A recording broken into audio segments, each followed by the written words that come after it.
You're listening to DraftKings Network.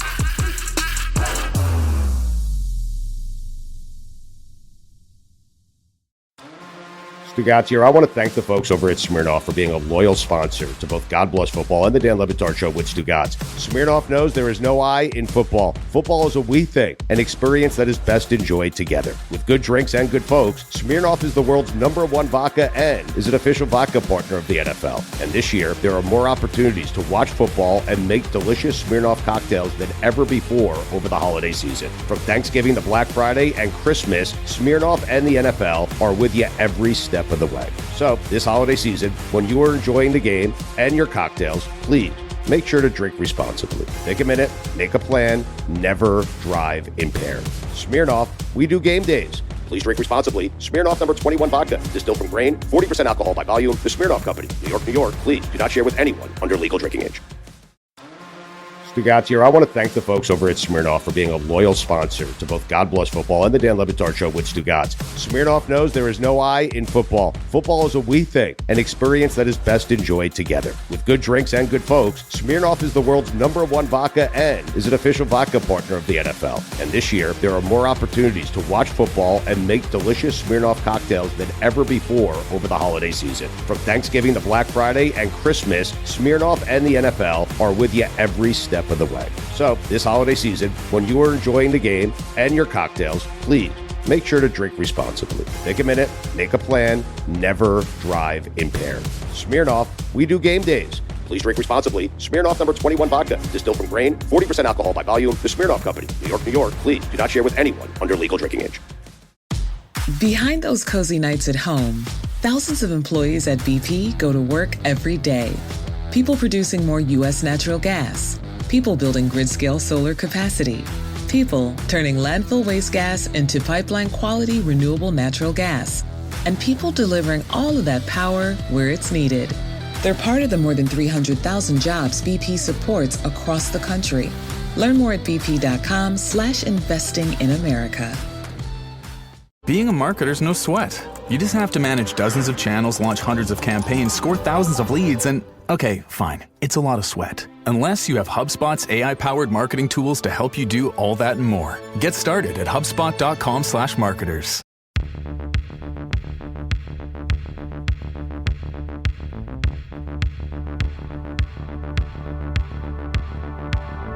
God bless football. Billy Gill.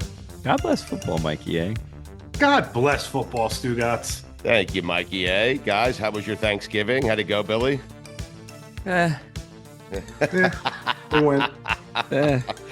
Come on, guys. It's a fun day. Yeah, Sure. you know. Yeah. You're Rough exhausted? ending for me. Yes. Why? Yeah. Why? What happens? Well, Dolphins game didn't go great. I Yeah. thought something with the family happened. Football. No, it was fine.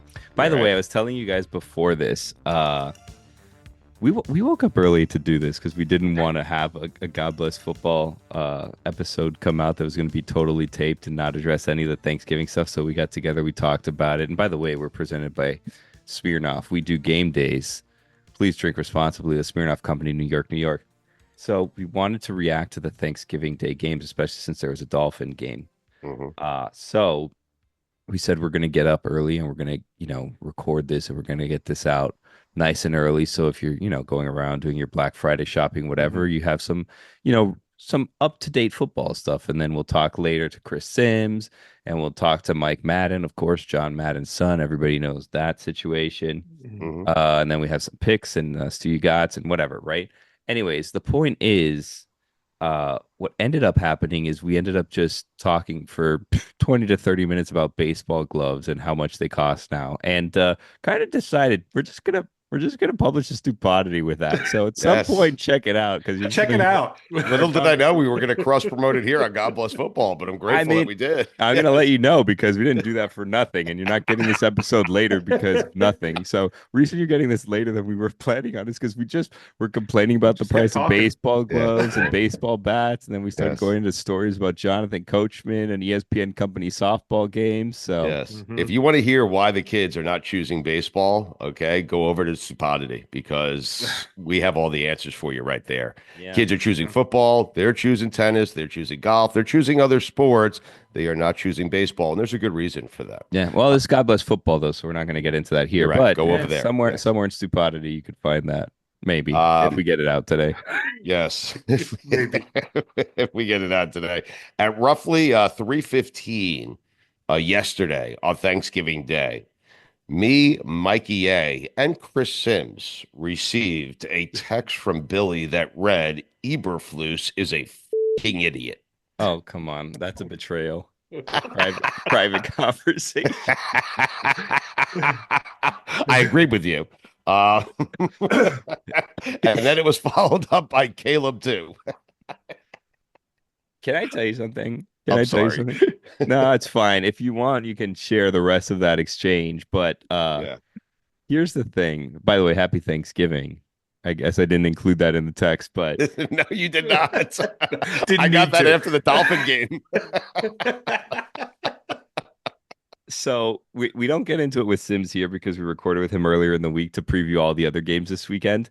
But he then was making excuses for Caleb, saying oh, he's a rookie. And it's no, yes, he is. But no, time works the same way in college. Time works the same way in high school. Caleb had no idea how much time was left in that game. And it was just casually strolling to the line. He had no urgency whatsoever. They should have taken a timeout. Eberflus is going to get fired as a result of that game. Whether it happens today, tomorrow, before next week, that's it. At the end of the year, it's done. There's no way they're bringing him back. He after defended this. it. He defended it after the game. He said, "Yeah, I would have done it the same way. I think we did it right." Yes. How? He's trying to make himself look worse. I have never I was so confused watching the end of that game because they have the camera on Dan Campbell and the Lions and everyone, and no one's going on the field to say good game, congratulate each other. Just everyone seemed to be in disbelief. I was looking around and I'm looking at the graphics small. I'm is there a flag somewhere on this field? What? Why is no one going on the field? This game is over. And no one could believe how dumb that played out at the end of Dan that game. Campbell was confused. Dan Campbell was confused. Dan Campbell, who up 3 points on a 4th and 2, punted. Congratulations. So you were saying earlier this week, Stugotz, that the Lions need a loss, right? And this is okay, they tried. This could be their loss that they learned something from. I fully believe that game ended in such a stupid fashion that Dan Campbell is still we need a loss because we learned absolutely nothing from that, because that will never happen again. Correct. There was no lesson learned here. That was just utter stupidity, and we cannot learn anything from this. He had that game pegged as his loss. They play Green Bay next week. You're right. They don't want to lose that one. That one they definitely want to win. He had that game pegged as his loss, but when you're going against Mike Eberflus, I mean, that's when losses become wins. What a game. I don't know what I just said, by the way. It was a great game, though. It was. His name's also Matt, but that's fine. Whatever. Listen, he doesn't deserve for me to know what his first name is, Eberflus, enough defending himself afterwards. How about just come out and say we made a mistake? I made a mistake. Caleb made mistakes. We all made mistakes. I'm fired. I won't point any fingers, but just before this, also, Mikey A said, when in doubt, just say Mike. So maybe that was stuck in your head.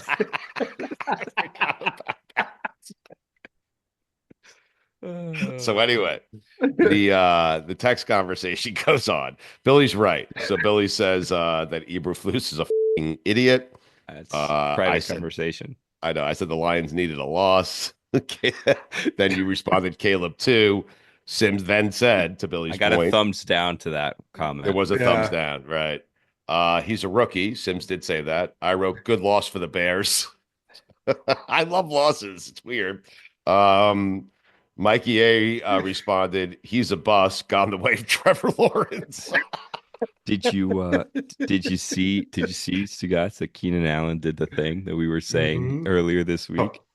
What did he do? We perfectly nailed the person that was going to do it on Monday, and I don't know how we nailed it, but I was saying that the Bears needed to come out and say, we're not rallying around Mike, as you called him, Eberflus. Yes. We're not. If we win, it's not that. Right. and we were trying to figure out who it was, and you guys said it should be Keenan Allen. So after the game, veteran leader Keenan Allen came out and said players did everything they needed to in that game to win the game. It's like, well, not exactly, but not exactly, but he immediately came out and threw his coach under the bus. That's what a vet can do. We called it. Nailed the person and everything. It's incredible. I couldn't believe it. He's been around the block a time or two. Of all the things I was thankful for yesterday, it was nailing that somehow. Listen, it can't be Roma Duze. It's not going to be DJ Moore. It had to be Keenan Allen. Yeah, it's what you sign him for. It's crazy. So wait, so hold on one second. So I just want to ask you guys something, because we know the Lions are good. They're a very good team. They play the Packers next week. It's going to be a great game. I think it's on Thursday night. So we know the Lions are good. We also know that Mike Eberflus is going to get fired at some point this season. That has to be, I would think, of the jobs that are going to be available, that has to be the most attractive one, does it not? Easily. Right. Thank you. I mean, unless there's some surprise like Andy Reid retires, but like yes, of the jobs that we know are going to be available, it's the Bears and then everybody else. The Bears are going to get to hire their coach first. I agree. Well, the only problem you run into with the Bears is the ownership at times gets in the way of the coach, meaning they haven't had like a big name guy with an ego and head coach. It's Mike Ditka. They haven't gone that route in a long time. So we'll see if someone like Ben Johnson wants to coach there or Belichick wants to coach there. I was going to say Ben Johnson is like the rumored like it guy. I mean, I think the coaching candidates this cycle are Ben Johnson, who has been like a hot commodity the past couple of years and then always decides not to be a head coach for whatever reason, right? But so why would he leave? Why would he, like, if you're not dying to have your name on something, like you have the perfect job. You have the head guy who's always going to, and all you get to do is play with your offense. But I think Billy's right. Like, no, but Mikey, it's ego, right? Yeah. Like you want to be the head coach. Why would Spags? Well, hold on. Why would Spags leave Andy Reid? Because I think if Spags gets offered another job, he would leave Andy Reid again. Why would Josh McDaniels keep leaving Bill Belichick? They think they could be the guy. They want to do it, right? I think that if you're Ben Johnson and you've turned down so many jobs, you needed the perfect job. And I wonder if this is it. Because like the hot coaching commodities this offseason are going to be him, Vrabel, and then there's the Belichick of it all, that he's out there, right? And then I don't know. I guess you see who else. Todd Monken. Yeah. I mean, we'll see, I guess. But yeah, Aaron people were talking about how that was going to be him Robert auditioning Saleh for his own job. Yeah. No, he'll be considered. Saleh will be considered for some jobs here. Bad jobs, not good jobs. Bad jobs.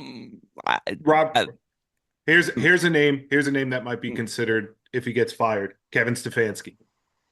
Yeah, that one's crazy. He's like a two-time coach of the year. Yeah. That one's crazy to me, that like they're gonna pin the Browns on him and that he may lose his job as a result.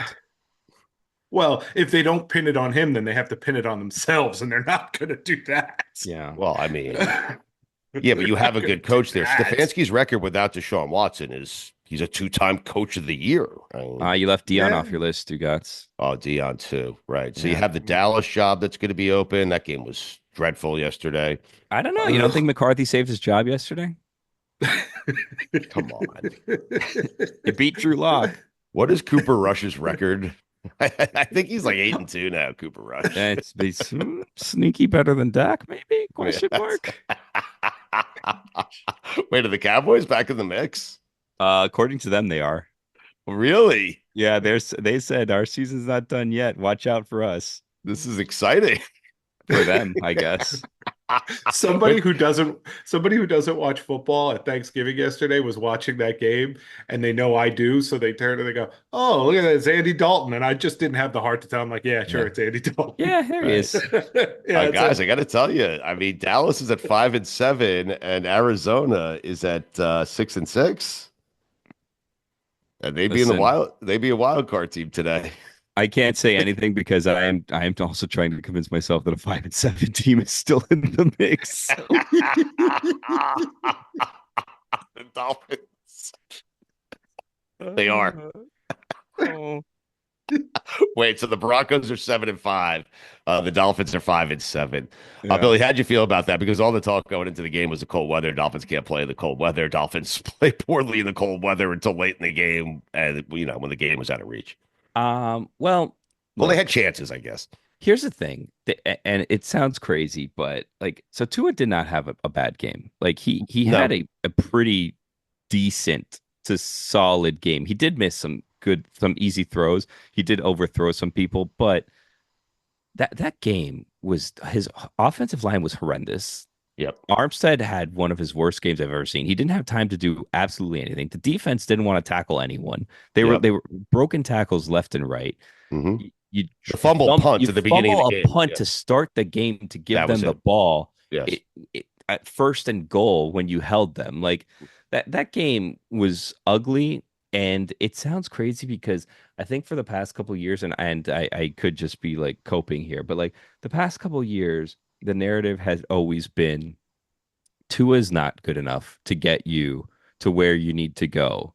And this season, somehow, because of injury, because Tyreek is clearly not well, right? Like Tyreek Hill is clearly something is going on there, whether it be his wrist that he needs surgery on, his knee, whatever it is. Like he's not the same because you did not bring in Jonnu Smith to be your leading receiver. Like Jonnu Smith was brought in to be like a fourth option if there was something there. And the past the past month, he's been the guy. For Tua, he's been the go-to person. When in doubt, you go to him, and he's led the team in receiving. I feel like, and I'll look it up, like 3 out of the last 4 games or something. Like it's insane. I think you're right. How consistent he's been. He's getting the most targets. He's done great for himself and for the Dolphins, but like Jonnu Smith is not supposed to be your number one when you have like 2 of the top 7 highest paid receivers on your team. Like that's kind of the problem. And Waddle had a great game the last game, and he was not great this game. I mean, he had that 2-point conversion. That was a kind of incredible catch, but there's a problem on this team. And I don't know if it's play calling. I don't know. I don't know. Defense wasn't good. Again, we talked about the line, but like we've gone from Tua's not good enough to this team can't do anything unless Tua's perfect, which is a problem for the Dolphins. Because he had like 360 passing yards. I think he was close to like 80% completion percentage. He had 2 touchdowns, no turnovers, and it wasn't good enough because every time the Packers got the ball, and look, the Packers are just clearly a much better team, right? But the whole cold thing, it didn't stick to Tua yesterday. Like he did well in the cold, but the rest of the team played kind of atrociously. Well, yeah, they couldn't run the ball. They couldn't run the ball. When did that start for the Dolphins? Like the Dolphins used to be able to score from any point down the field, and not just because they would throw it up to Tyreek Hill. They would hand the ball to one of their 3 backs that run 4.0 40s, and they would just be gone. And now it's like they're 2 yards and a cloud of dust running the ball, and it can't be that with guys like Devin Achane and Raheem Mostert. So Achane was okay, right? The problem is everything is screen passes right now for the Dolphins. You take away the deep threat, then you're also taking away the threat of the run because you're not having them cover anyone deep. So you can just play everybody close, and they can't find any gaps. They can't find any holes. They can't do anything right now on offense. Plus, they're playing from behind. So, I mean, Tua did play well, but didn't really start cranking it up until the second half. Mikey A, it's a great point because if you remember last year's team, Mostert, who barely plays anymore, our friend Raheem Mostert, he had 21 touchdowns. He can't even sniff the field. And Achane did have a good game last night, but it was all catches out of the backfield. It was not rushing the ball. They were dreadful rushing the ball. And last year, a lot of the stuff they did, a lot of the run plays they had set up the passing game, and they're just not doing it this year. And so now Tua is having a good year. Last 7 weeks, he's been great. Jonnu Smith, Billy's right. 25 catches, 3 touchdowns, 300 yards in the last 3 games. Jonnu Smith was not brought here to do that. That's what Tyreek Hill's supposed to be doing. That's what Jalen Waddle is supposed to be doing. He is supposed to be complimenting those guys. He's not supposed to be the leader of the receiving game, and Jonnu Smith has turned into that. He's had a great year, but that's not what the Dolphins envisioned for him. So last year we were talking about Tyreek Hill getting 2,000 receiving yards, right? And like it seemed like a possibility at certain points in the season. He is realistically not going to get 1,000 this year. That's a major problem when Tyreek Hill's not getting 1,000 yards for your team. Yep. Or Waddle. Yeah. Anyway, so now I'm sad. Thanks a lot, Stugotz, for bringing that back. I mean, you asked me how my Thanksgiving was, and Jeez. By the way, and I asked you to do your job and break down the game. Yeah. By the way, still, I mean, Jets. Okay. Yeah. What? That could be a win. 6-7. Texans, maybe you what are you doing? Maybe you catch the Texans in a dome. This is what we do in week 4. Yeah, that could be 7-7. 49ers, we'll see where they are at that point in the season. Let's say maybe you get one by the 49ers. I mean, you get one by the 49ers, you're 8-7, and then you beat the Browns 9-7, and then you beat the Jets again 10-7. And look at 10-7, not a bad season. You just have to win every single game. Right. And with two of them in colder weather than what you played in last night.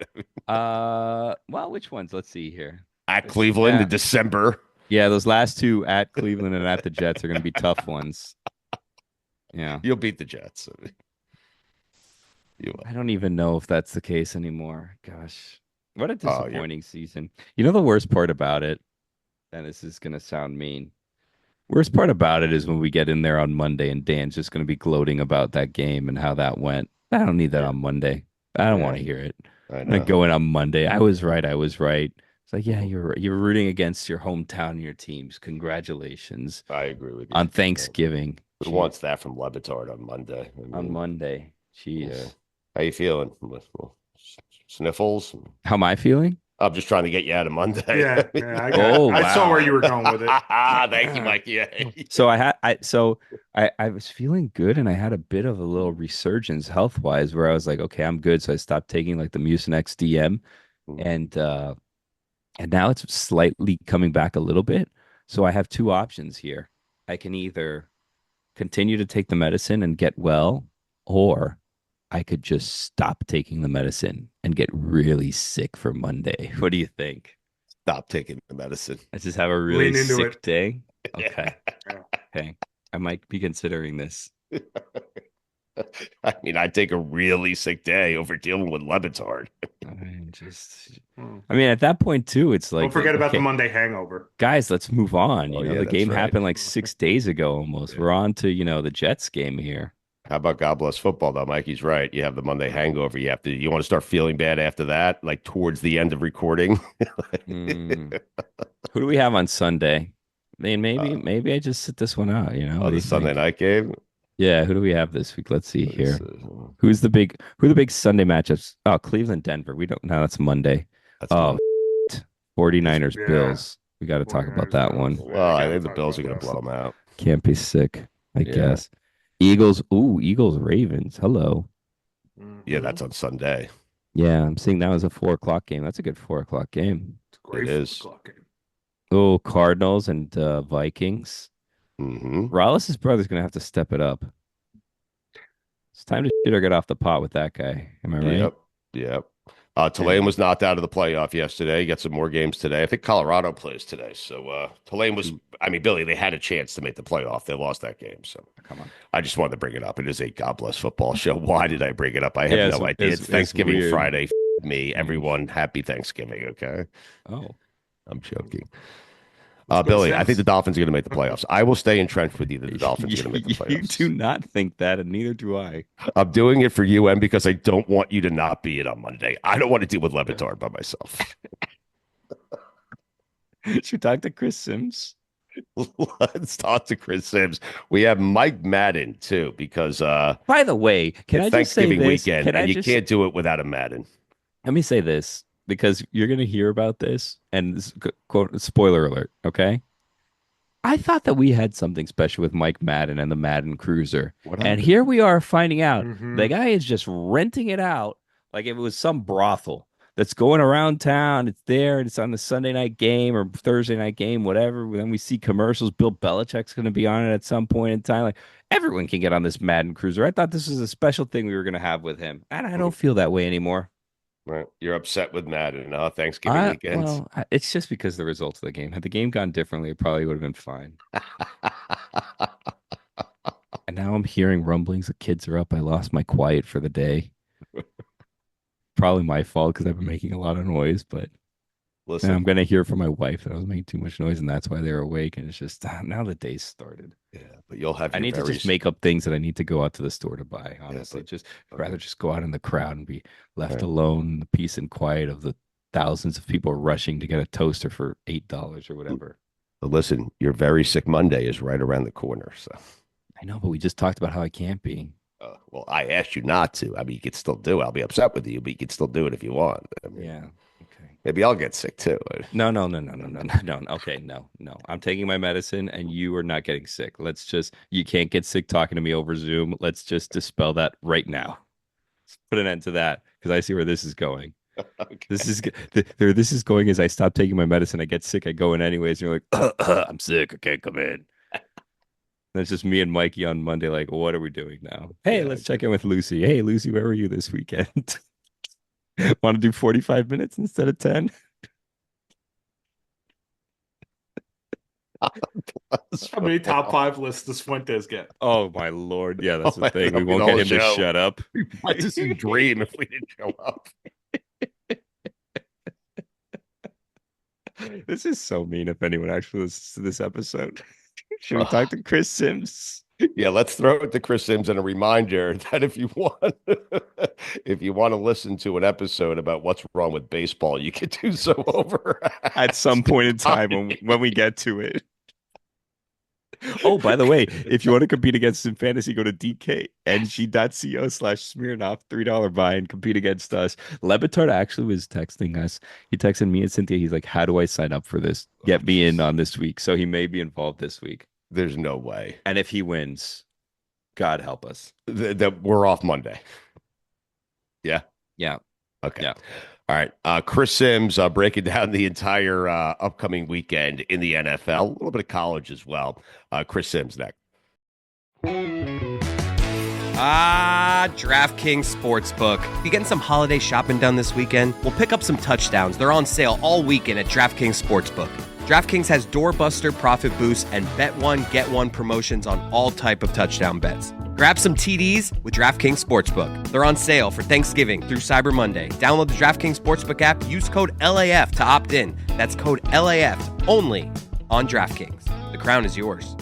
Gambling problem? Call 1-800-GAMBLER. In New York, call 877-8-HOPE-NY or text HOPE-NY 467-369. In Connecticut, help is available for problem gambling. Call 888-789-7777 or visit ccpg.org. Please play responsibly on behalf of Boot Hill Casino and Resort in Kansas. 21 and over. Age and eligibility varies by jurisdiction. Void in Ontario. One bonus bet per customer based on amount of initial touchdown bet and expires 168 hours after issuance. One single-use boost per customer that only applies to winnings. See sportsbook.draftkings.com/promos for additional terms and responsible gaming resources.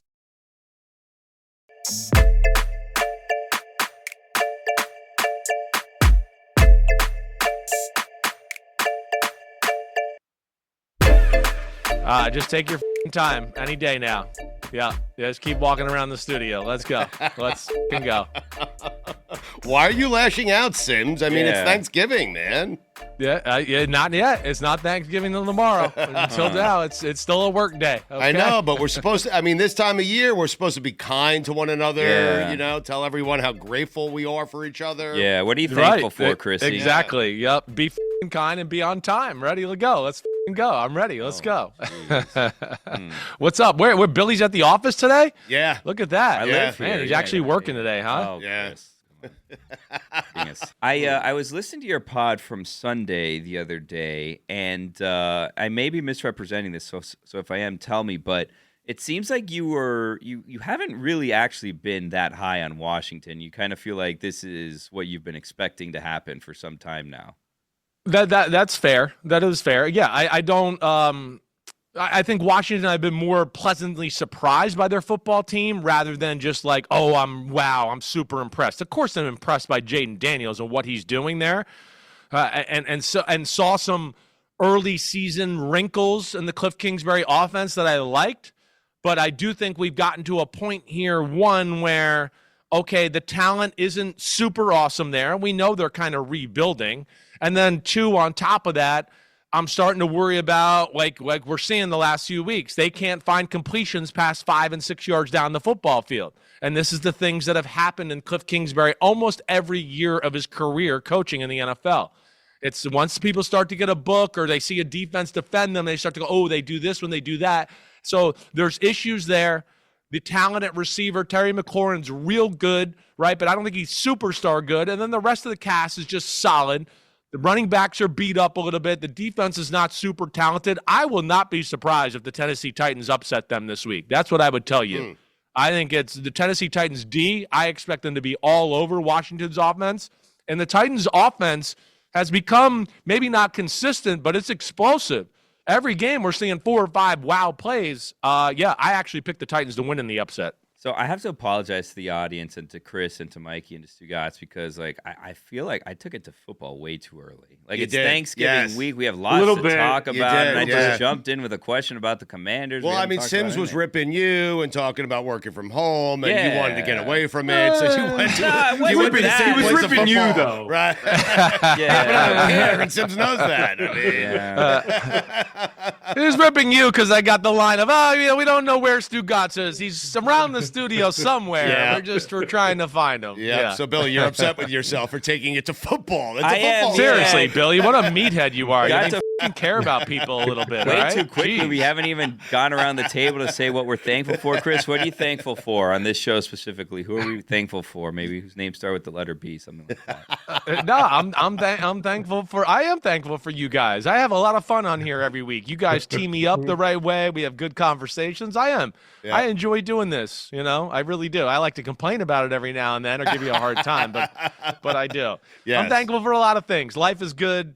I'm thankful for the college football playoff this year. That's good. I'm thankful that Texas A&M's back on a thing this weekend. That's going to be great. But life in general, I'm thankful for. Now, we were very excited about the Sims Thanksgiving football game. Yeah, but Phil's not going to be there. I was going to say, I received some devastating news this morning from Stugotz that apparently your dad is a big shot and will not be present for this game. Yeah. Seriously. Like I didn't realize it either. He came over to my house last weekend, and he was like, "Oh yeah, I'm going to the game in Dallas." I think he's announcing it on the radio with Bob Papa and Carl Banks, so he's doing that.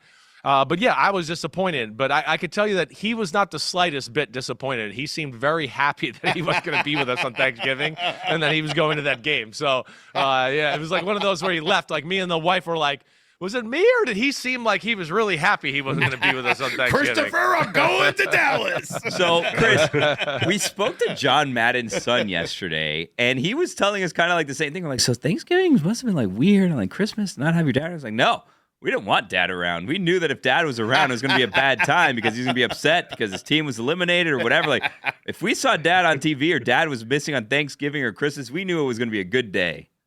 Yeah, well, there's some truth to that. I would rather have my dad there. I would, but I would say the house can maybe be a little looser and more fun without Dad there, right? My mom won't feel the pressure a little bit, and maybe even my wife, because my wife does a lot of the cooking.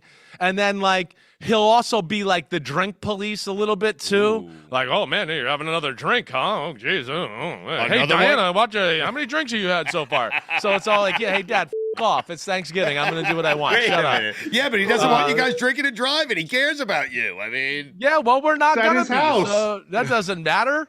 And, and then most of the time he's not there until the end of the night anyways. So then he's like playing police once he gets there. Does he actually say stuff when he walks in, or is it just him standing over people and you could just feel his presence? Like, no, he'll say stuff. He'll say like just kind of the things I've said just right there. He'd come in the house like usually because he was doing the CBS shows right the past few years. He'd come in, oh man, I'm exhausted. You sit on the couch. We've usually had maybe a Thanksgiving dinner already. He's just going to get like the leftovers depending on the year and the schedule and how it all shakes out. But yeah, that's Big Phil. That's the way he is. And it's just a burden getting there. He's there. He's tired. Doesn't like the food. Yeah. Once he's there, he's directing traffic. Everybody's boozing around him, apparently. Right. Yeah, exactly right. Yeah, Chris, exactly. another? Yeah, he doesn't have to go outside and play quarterback this year, so he's good. So how does the game work? You're still going to play the game, right? Oh yeah, we're hoping to still play the game. Like I always tell you, I just hope the rest of my family shows up before it gets dark. But yeah, I think we're gonna get it done. The thing we're worried about a little tomorrow here in the Northeast is it's supposed to rain, like torrential downpour. So football if it's like that, I don't know what. But will you'll happen. play in that, right? Oh, I would. I definitely. No lightning will. I don't in the know. area. Right, but the kids. I don't. The kids. Yeah, exactly. As long as there's no lightning, that's Yeah. football weather. I'm down for Bring that. a change of clothes. I will. I just gotta have to bring a change of clothes. That's all I'll have to do. What if it's pouring rain and the kids are like, hey, we don't want to go outside. We don't want to play football. What are you going to say? I'll listen. I don't think any of the psycho kids in our family are going to say that. I think they're all going to be like, yeah, let's go out and get muddy and and go out there. You're right. So we're a full set, family of psychos that way. Okay. But if it does go that way, it'll probably be me playing knee football in the family room with all the kids, right? Where they all just like try to crush me and drive me into the ground, and some me versus the 6 nieces and nephews I have in a football game in the family room. That seems like more fun for the kids. I'm just saying. It might be. Yeah, they certainly like to take their shots on me. That's for sure. PFT with Mike Florio every day on Peacock, the Unbuttoned podcast, Football Night in America as well. Chris, I thought Caleb Williams played his best game of the year last week. What did you think? Yeah, I think he's put together a few good games here in a row, but certainly. Last week, yes, there was some impressive. Last week there was, and I say this about him a lot, some jaw-dropping plays. Again, that's why I'm not giving up on Caleb Williams. I know you could argue Jaden Daniels and Bo Nix have looked better to him than him to this point, maybe more consistent. But I think we also know there's more issues there totality-wise in Chicago than there is in the other two places. But you see some of the plays he makes, whether it's some of the escapes out of the pocket. Again, he moves like he's a third down running back or a slot receiver with how he can shake and break people's ankles and do all that, let alone he made 3 or 4 throws in that game. Again, I would say only the greatest in the sport can do it. He is phenomenal that way. So, yeah, I certainly see a lot of positive with Caleb. And, it was a shame they lost last week. 2 heartbreakers in a row last week, or the last 2 weeks between the Vikings and the Packers. What'd you make of the Vikings signing Daniel Jones? I think that was a brilliant move by both parts there. Okay. Yes. All right. Yeah. Well, I think this is okay. The Vikings, Nick Mullins, I don't know if I'd put him in the trust tree to go, wow, if Sam Darnold goes down, well, we're good with Nick Mullins. I mean, we saw that last year. They weren't good with Nick Mullins. Right. So we know what that is. Daniel Jones is certainly an upgrade in that department. He gives himself some wiggle room as far as being on the practice squad if something else comes about. But the biggest thing for Daniel Jones, and I had a lot of people say, well, he can go somewhere and be a starter here. If he goes to some team and is a starter and looks like crap again, it might be the end of Daniel Jones. Mm-hmm. He needs to go best placed, rehabilitate career, big picture. Who's going to set me up to get me back on the right track, coaching-wise, people around me, talent-wise, all of that. And I think Minnesota, Detroit, and San Francisco all made the most sense for Daniel Jones. I know they were all in the mix for Daniel Jones there as well, so I don't think he could have gotten wrong with either of those 3, really. I'm with you. He needs to do what Sam Darnold just did. Exactly. Yes. People are like, well, why doesn't he go to the Vegas Raiders and become the starter? Why? So he can go get his ass beat and throw an interception and all the haters and go, look, why would they sign him? He sucks. What would they do that for? That does nobody any good.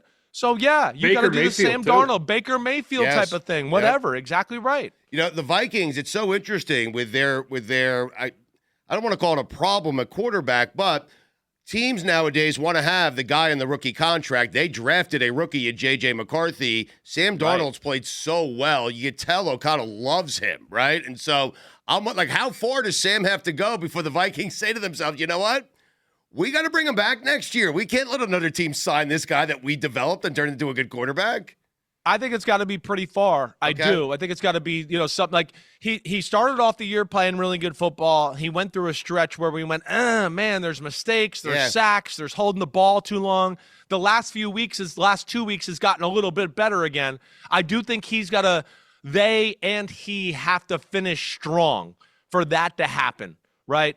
Again, it's a top 10 pick. They pick somebody they obviously believe in, and they think he's got, a great future. And I don't disagree with that. But I think that's also, somewhat of the beauty with Daniel Jones there. He can go, wait, maybe they'll keep me. I stay here after the year. I'll be the backup to J.J. McCarthy. He's young. Who knows what happens next year? And maybe I get in there and I look good and I can rehabilitate my career. But I think Sam Darnold's going to have to knock it out of the park and maybe at least win one game, maybe win two for them to really put the pressure on a guy that we know in that region. Like, everybody likes J.J. McCarthy. He's a Michigan guy. To supplant him, I think it'll take something like that, Stugotz. Like the NFC Championship game. It'd be hard to turn your back on Darnold after that. Yeah. Right. I think so. Going to be interesting. What are you seeing out of C.J. Stroud this year that is different from last year?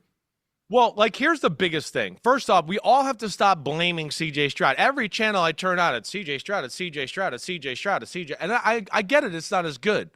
But you heard me say last week, it's institutional there right now.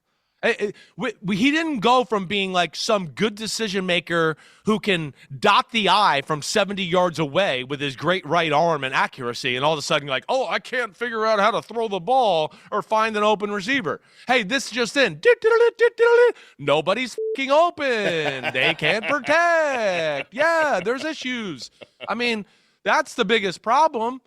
Now, I know he isn't perfect, but I think it's more of a ripple effect of like every time he drops back now, he's got people in his face. You guys have heard me explain the protection issues they have, not only schematically, but man-to-man on the interior part of their defense.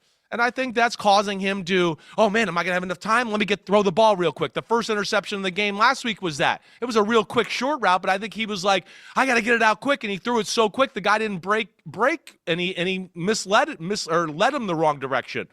The other interception he had in the football game, I know it wasn't great, but again, he made a guy miss. He had a move in the pocket. He's about to get crushed, and he tried to loft the ball over the linebacker, and the linebacker made a good play. But it's offensively. They're not coaching him the right way. He doesn't know when and where he's protected because they run an offense that says, oh, just let the center do it. He'll figure it out. Oh, what if the center doesn't figure it out? Oh, what if the center's wrong? So I think all those things, and C.J. Stroud's peeking over his back shoulder or whatever going, wait, who's coming free? I don't know where's where. Do I trust my center that he got this right? And if he did get it right, I don't know. We can block anyways. So I think there's a lot of things there in Houston, Stugotz. Another interesting thing that's happened here over the last few weeks is Bryce Young has looked decent, Chris. Like there might be a future in Carolina for Bryce Young, which I think we wouldn't say that, I don't know, 4 or 5 weeks ago. But the last 3 weeks, I don't want to say he's been great, but he's been good. He's been good. Exactly right. He's a starting quarterback is what he's shown, right? Yes. That's the biggest thing. Yeah. I mean, we were saying, 7 weeks ago, like, no way, he can't do it. Right. Again, I think you're seeing another evidence in you can bench a rookie quarterback and he can come back, or a young quarterback, just like Anthony Richardson, right, who's had good moments. You can do that. Like, we got into this soft, sensitive, like, moment or decade here of like, oh, you can't hurt his feelings. Like, we grew up in an era where every quarterback got benched when they were young. Yes. Joe Montana, John Elway, Terry Bradshaw, Phil Simms, you name it. They got benched. Yep. Troy Aikman. I mean, that's the way it was. Not only did they get... You'll get another chance. Go out and play again. Not only did they get benched, they didn't have to be good right away. I mean, some of them just sat on the bench until they were ready. I mean... Exactly. So it's not easy. And it's not easy when you are a Bryce Young. You go to a place like Carolina. One, you're not as good as maybe everybody touted you to be in the draft. And then two, you go to a team that's not very good at all. So like we always talk about, that's a tough situation. But he's just looking good. And hopefully this offseason now they can spend the money around him to make him look good. He to me, has to be in a Tua offense. It has to be that. That's where he's good. He's not stand in the pocket, throw lasers and rifles down the field. He is like, hey, get it out here, get it out here. Hey, move in the pocket, boom, over the middle. That's what he is. He's a point guard. He just gets the ball out to playmakers in space and lets them go. I think that's how they have to formulate that offense around him going forward. I think the thing that's different about him, and it just kind of it doesn't really speak to him, but it speaks more towards like the disorganization of the Carolina Panthers, is he's only starting because Andy Dalton got in a car accident. Yeah. Like, they wrote him off, and now he's back, and he's doing well, and it just seems like they don't know what they're doing with him, and had Andy Dalton not crashed his car, he wouldn't have gotten this shot this season. But I will say this, Billy and Chris, I wonder if you agree with this. I will say this. Whatever they were doing with Bryce Young while Andy Dalton was starting, they did something because he looks like a more competent, more confident quarterback out on the field. So yeah, he definitely does. And what they did behind the scenes, I don't know. Right. And Billy, I think at some point they would have gone back to Bryce Young no matter what. I think the Andy Dalton car accident and all that probably expedited the process, but they had to give him one more shot here. They had to see what he had. Of course. They couldn't go into the offseason going, we're not going to see him again, and then he'll be better next year. He will. Why will he be better? I don't know, because he will. No, they had to see some of this right here at some point, and I think it would have gone this way no matter what. And now I think he's done enough, and hopefully he can do enough here that's starting to be positive, consistently good, like you're saying, Stugotz, to where, hopefully he can impress them to make sure he's the starting quarterback there next year and beyond that. Well, they also have time with him, right? So, like, even if you don't think that this is the greatest quarterback class and you don't see your quarterback of the future, you have times before you have to sign him to his 5th year. Of course. So, like, you can just say, you know what? Let's give him another year, and then after next year, we really have to make a decision on him. Like, he could be good enough. Oh, he's getting next year, though. No, I know, but they're not a quarterback away. The Carolina Panthers are not quarterback away. So they can afford to have another year with him and see if it works out or not. And also, like, then you save yourself from going in that same loop of over and over again, just getting a quarterback. This is the guy they wanted. So this wouldn't be the situation. But where they're picking, they then have to settle for drafting a quarterback who they may not be in love with and then just do this all over again for no reason. Yeah, no, build around if you believed in him and it's what you thought was the right thing to do. He's showing some positive signs. If he continues to show positive things here towards the end of the year and do all that, you stick with him. I'm so sick of the NFL and especially college football. It's just everything's on the quarterback all the time. I mean, again, like you said, they're not a quarterback away. They didn't look that much better with Andy Dalton. It wasn't like, oh, my gosh, look at them. They're world beaters now. Andy Dalton's in. Holy crap. Yep, I changed them. I mean, it was just a little bit better than it was with Bryce Young. And now Bryce Young's come in and shown you, build the team around him. Let's see where it goes. I mean, how many times how many guys on the NFL right now do we have that story? Oh, on crappy team, you didn't build the team around him, and now he's on new team that has a good team, and we go, whoa, what did the last team do? Why did they do that? He's good. He's a starting quarterback. I mean, what is there, like 8 or 10 of those stories right now in the NFL? Sounds like Sam Darnold. I mean, right. Sounds like Baker Mayfield. Sounds like Geno Smith, right? I mean, we can Aaron just keep Rodgers. on going down the list. Right. Oh, Russell Wilson. Right. Yep. Okay. Where do you want to get? Exactly. Yeah, Aaron Rodgers. Well, no, but back to your earlier point. Aaron Rodgers sat behind Brett Favre for like 2 years, man.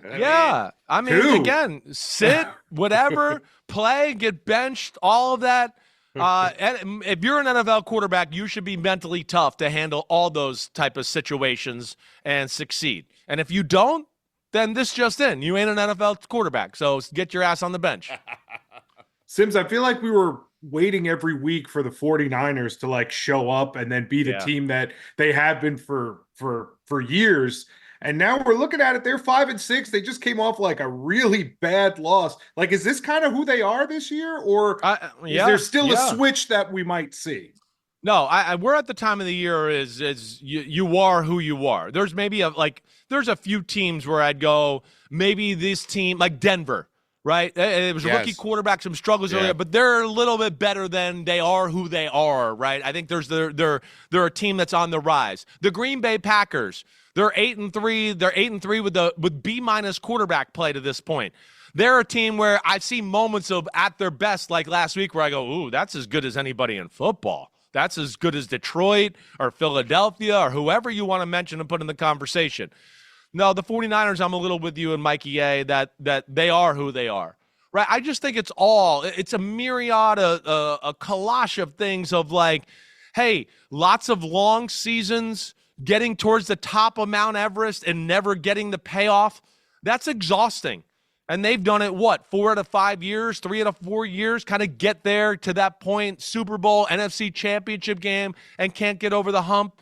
They're a physical football team that's played a lot of games over the last few years. the winning the Super Bowl, hey, that gives you a little payoff and energy in the offseason. When you lose it, and I know this is the case in San Francisco, they were devastated last year. It took them a long time to get over that. Then we went to Brandon Ayuk drama and all that kind of crap to go along with it in the offseason.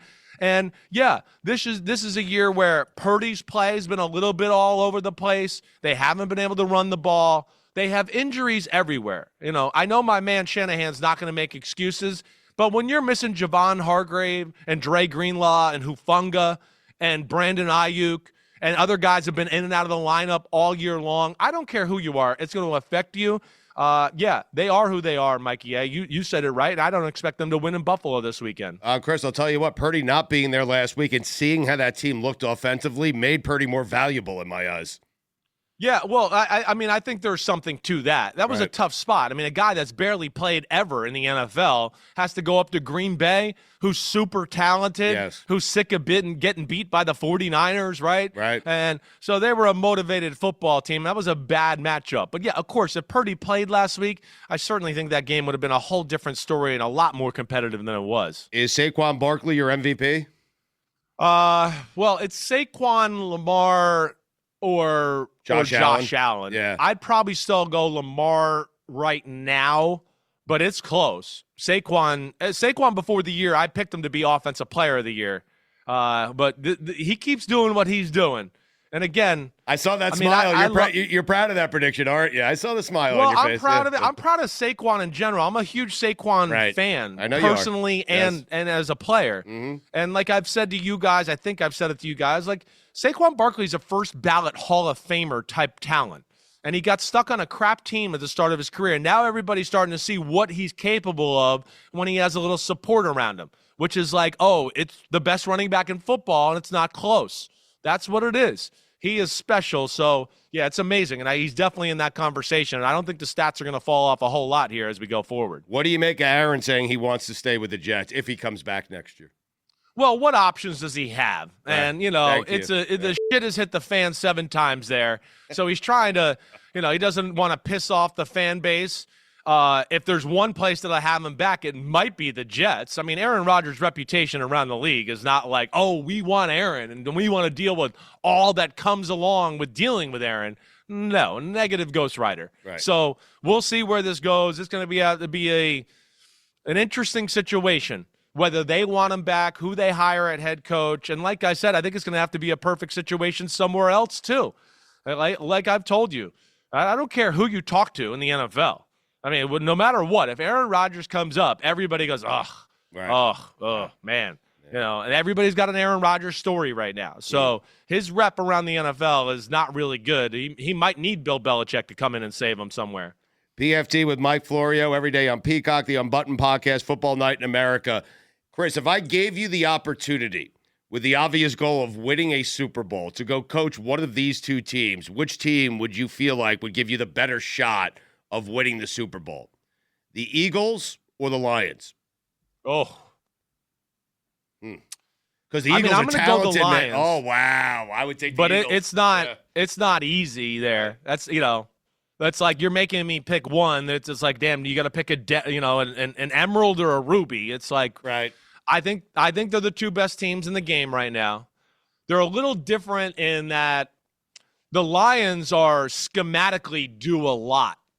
Philadelphia is a little bit like we do a little, but we do it really good, and we're so damn good it doesn't matter. I mean, the runs you saw Saquon Barkley run last week, I mean, that's the run they run every play. They don't even change it up. I mean, that's where I try to – like Detroit's team is super talented. They're not as talented as Philadelphia, but their coaching and creativity make up for that. And I think that's where it is. And I'm not saying like Philadelphia is so much more talented than Detroit. We're talking close stuff here. But as I try to explain to people, and I said this on Football Night in America last week, right? Like Philadelphia, I don't know if people really realize it's arguably the two best tackles on any team in football. It's arguably the two best guards in any team in football. It's a top 10 quarterback It's probably the best duo at receiver you're going to find in football. It's the best running back in football. It's the best D-line and bevy of pass rushers in football. And the secondary continues to get better and better. And, oh, yeah, the linebacker play ain't that bad either. That's how stacked the Eagles are. The Eagles, even like Devin McCourty, who does the show, he's like, man, the offense, because he studied them a little more last week, because it's simple, and it's not really like high-level quarterback play. And I was like, yeah, I know, I've been trying to tell everybody this type of stuff. They run like very limited plays. It's just they do it well, they execute, and when Hurts doesn't make a mistake, they're almost impossible to beat. And so, yeah, I'll take the Lions, but it's a close one. Man. Chris, I don't know if you're aware of this, but you ran into some angry Dolphins fans this week after you did a segment called Hot Tua, where you were praising Tua and you said how great Tua's looked over the past couple of weeks. And the reason that they were upset with you is honestly because you can never win with Dolphins fans. You personally can never win with Dolphins fans.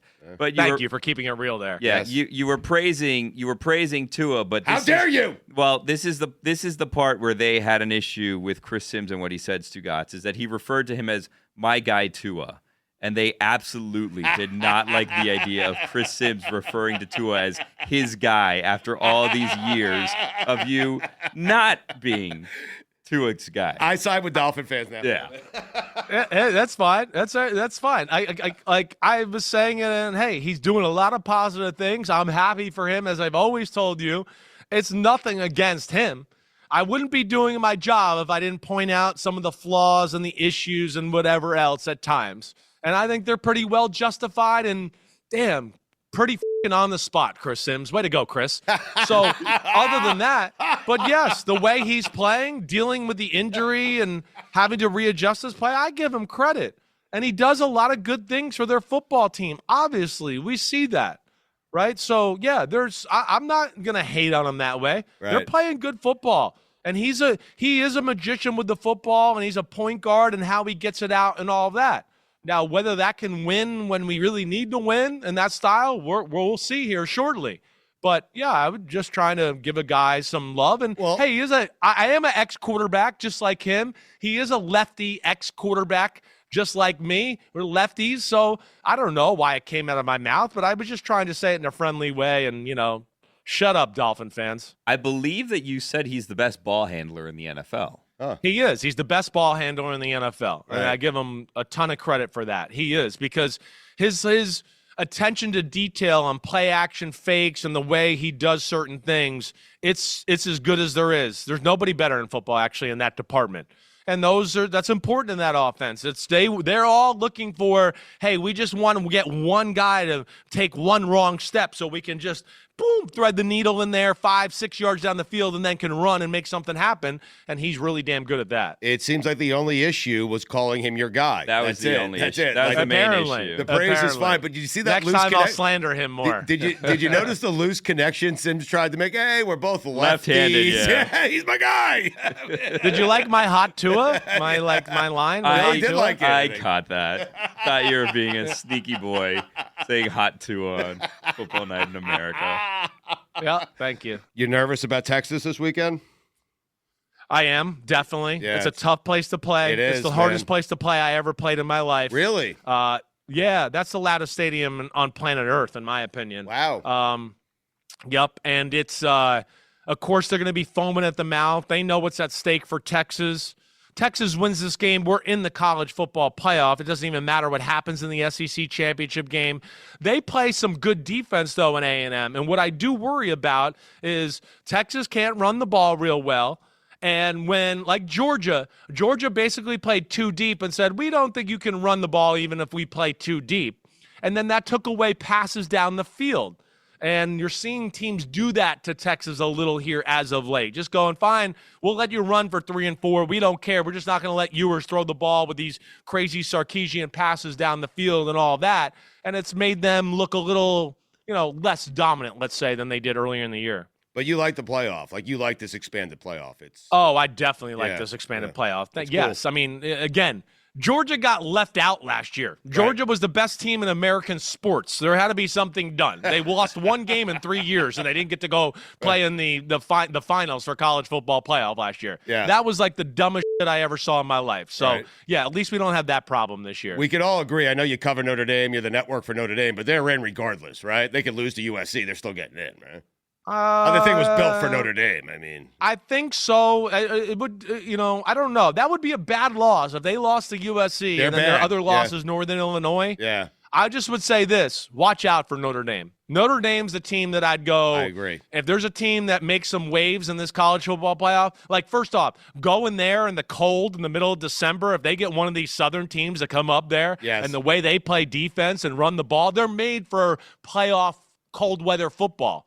Right, so that's where it could get really interesting, but I think they continue to get better, Notre Dame. Just the fact that we could say, watch out for Notre Dame, and there are games on college campuses, like playoff games. That's a good thing. That's going to be cool. Yeah, that's such a cool thing. Well, it's always been an issue with me in college football. The warm weather team always has had the advantage in bowl season, right? Right. We never have, like, Florida has to go play Michigan in a bowl game where it's 20 degrees out. I'd go, well, I bet you that game would be a whole lot different than we're in the Outback Bowl down in Florida somewhere. Right. It's just, so that's going to change the dynamics of things. Again, I was at Texas. We played one game in Nebraska once, and I'm telling you, the whole team was in their pants the whole week getting ready to play in a cold game in there. So that's a real thing, and now it's getting infused into college football, which I like. Right. Have Clemson travel to Ohio State in December. See how that goes. Exactly, right. That's going to be a little bit of culture shock for them, no doubt. Oh, man. All right, man. Happy Thanksgiving to you and your family. You can check him out, PFT with Mike Florio, every day on Peacock, the Unbuttoned podcast as well. Football Night in America. They have the Bills and Niners coming up this weekend on NBC. Enjoy Thanksgiving, man. I'm sorry Dad won't be guys. there. Yeah. It is time for this week's edition of Stugotz, presented by DraftKings Sportsbook. Stay tuned because you'll hear more about DraftKings and all it has to offer throughout the show. DraftKings, the crown is yours. College football, Thanksgiving weekend, week 14, 6-4 a week ago, 65, 62-2 on the season. Here we go. Colorado at home, taking on Oklahoma State. It's a bad Oklahoma State team. Colorado, buy it down to 16. They win, they cover. Colorado by 24 points at home. East Carolina, -2, taking on Navy. I can't believe Navy is an underdog, considering where they were just a few weeks ago, to East Carolina. I'm taking East Carolina. East Carolina by 7 points over Navy. Colorado State, -6, taking on Utah State. I'm taking Colorado State. They win, they cover. Colorado State by 14 points. Georgia Tech. Tech getting 19 points. Georgia wins. Georgia Tech covers. Georgia by 10 points. Duke, +4. Wake Forest. I'm taking Duke. They win the game outright. They're getting 4 points. How about that? They win it outright. Duke by 6 points over Wake Forest. Big game for Miami. They're on the road. They're taking on Syracuse. It is +10.5 for Syracuse. Buy it up to 11 points. Miami's going to win the game. Syracuse is going to keep this thing close. Miami wins by 4 points over Syracuse. Syracuse gets the cover. SMU taking on Cal. Enough of Cal. Tired of hearing about how good Cal is. They're not. SMU is really good. -13. I'm taking SMU. They win. They cover by 17 points at home over Cal. LSU, -6, taking on Oklahoma. LSU wins, they cover. LSU by 14 points. Oregon, -18, they're taking on Washington. Washington, decent.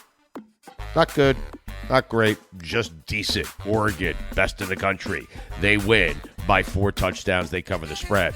NFL, week 13. That was a ridiculous pause, by the way, after the Oregon thing. I don't know what happened there. I think I lost my train of thought. NFL, week 13, 4-3 a week ago. I am on fire. I'm on fire. I mean, legitimately on fire. I'm having a great season. 53, 32, and 2 on the season. Week 13 again. Here we go.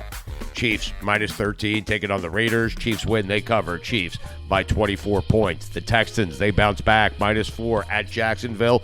The Texans win, and they cover. Houston by 10 points. Commanders, -5.5. They're taking on the Titans. Buy it down to 5. Commanders win and cover. The Commanders by 14 points at home. Bengals, Steelers, big game. Not really. Bengals -3 at home. That says something, huh? Buy it down to 2.5. Take the Bengals. Cincinnati wins and covers. They need the game desperately. They win. They cover the Bengals by 10 points. Colts, they need the game desperately. -2.5 at the Patriots. Colts win and cover. They win by 10 points on the road. The Bills at home, -7. Taking on San Francisco. Kyle Shanahan, blah, blah, blah. Buy it down to 6.5. Buffalo wins by 14 points. They cover at home. Broncos, -5.5. Taking on the Browns. Broncos win. Broncos cover. They win by 17 points over Cleveland at home. A happy Thanksgiving to all of you from everyone here at God Bless Football. Those are the picks, everyone. Good luck.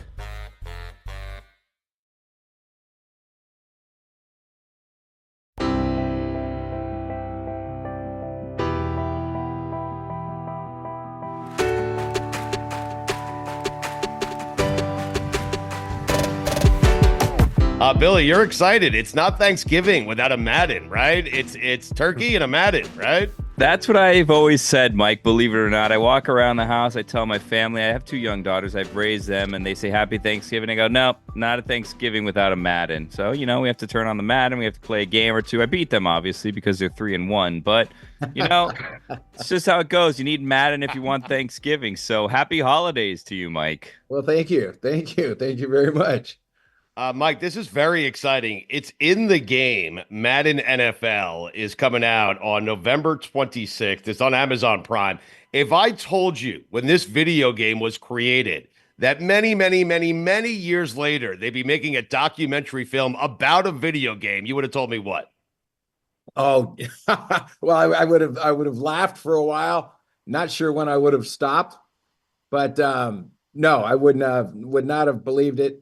Dad started this thing with Trip Hawkins a number of years before it ever came to market.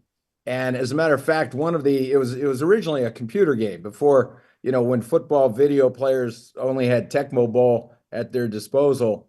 Dad and Trip were toiling away. And I'll never forget the day Dad came home with 2 floppy disks when floppies were actually floppy. Right. Yes. And he came home and we had an Apple II computer in the house. And Dad came home. Oh, you got to try out the game. You got to try it out. It's done. We're ready to go. And he was excited because, like I said, he'd put in several years, in this deal with nothing to see or nothing to show for it. So I wake up the next morning and I go, I'll give it a try, because I was the kid that played electric football and did, Stratomatic, Lombardi, all the games. So I pop it in and or 2 discs, pop them in, and all we had at the time was a joystick with a single button on it. And so I'm sitting there and I got the manuals and I'm inputting the game.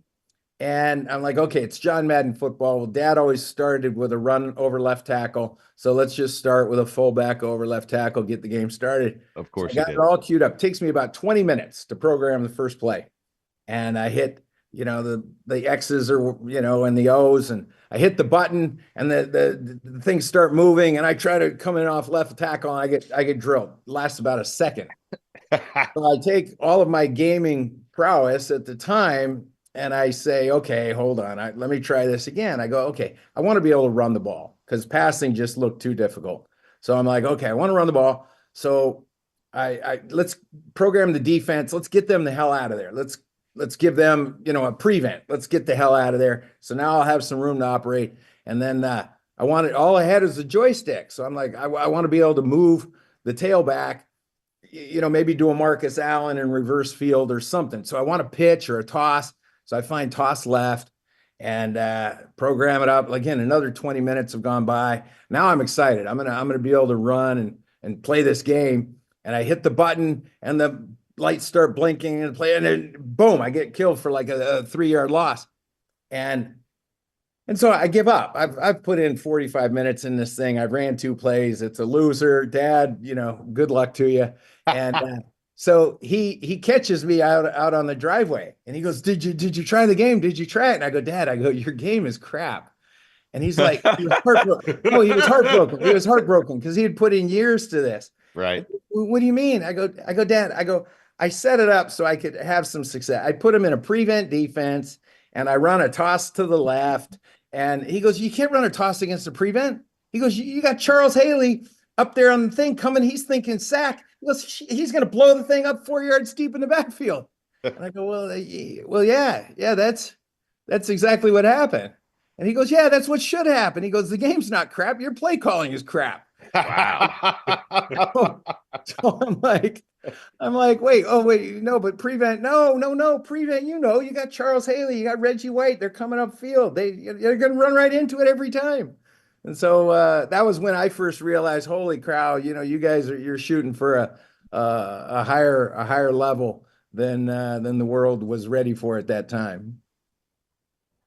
Mike, do you mind us asking, just for the audience and for me, who is Trip and what role did he play in the development of this game? So Trip Hawkins started Electronic Arts, and Trip was a really smart guy, and Trip graduated. He went to Harvard, and he was so smart upon coming in, they allowed him to make up his own major. He majored in games at Harvard. What? And Dad was, Dad was always, Trip's so smart, they let him make up his own major. And so that was Trip. And, were you just impersonating your dad? I heard it in there. I heard something in there. It comes and goes. I'm no Frank Caliendo, but it does sneak in from time to time. So Trip approached your dad about doing the video game? Yeah. So now I was in. So it's fun to watch this documentary because if you ask me about the game, other than the story that I told, it was kind of, I was in college for myself, and Dad's taking train rides and things with Trip, and he's, but we would talk all the time, and he would tell me about Trip, and Trip's really impressive, and so Trip was going to stick with this thing, and Dad was going to stick with Trip, and but Dad was, if you talk to anybody that worked with my dad in television or anybody that played for him, Dad was hard, Dad could be tough, and that's how, and he got results, but that was his MO. And so Trip kept signing up for more train rides and kept working on this thing. And yeah, they stuck together and they stuck to it. And here we are today. I don't like this Trip. I respectfully do for what he did, but I feel like he's driving a wedge between you and your father. You and Trip around the same age, both in college at the same time. He's there telling your dad all these great things. Your dad and him whispering sweet nothings into each other's ears. And then you come home. He's like, try out this game. And then you're like, this game's crap. And then he's like, you're crap. You don't know what you're talking about. You're no Trip. Well, bad play caller. No, but who was right? Who the hell won the toss against Charles Haley on 3rd and 12? I'm on your side, Mike. Right? Mike, Mike, you're right. Billy's on your side, just so we're clear. Okay? No. Trip was a few years older than me. So right. Trip had me, so I was still still a kid, and Trip was willing to. Trip found a way to major in games at Harvard. So the proof is in the pudding. Right. When you're that smart, you create your own major. Go ahead, Billy.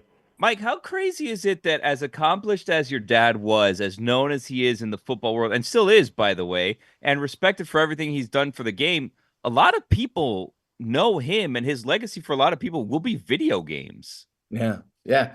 Well, so he's kind of had four kind of different fames. The first was, he was the coach of the Oakland Raiders, won a Super Bowl, won 100 games in 10 years, youngest coach at the time. It was coaching against the likes of Don Shula, Chuck Noll.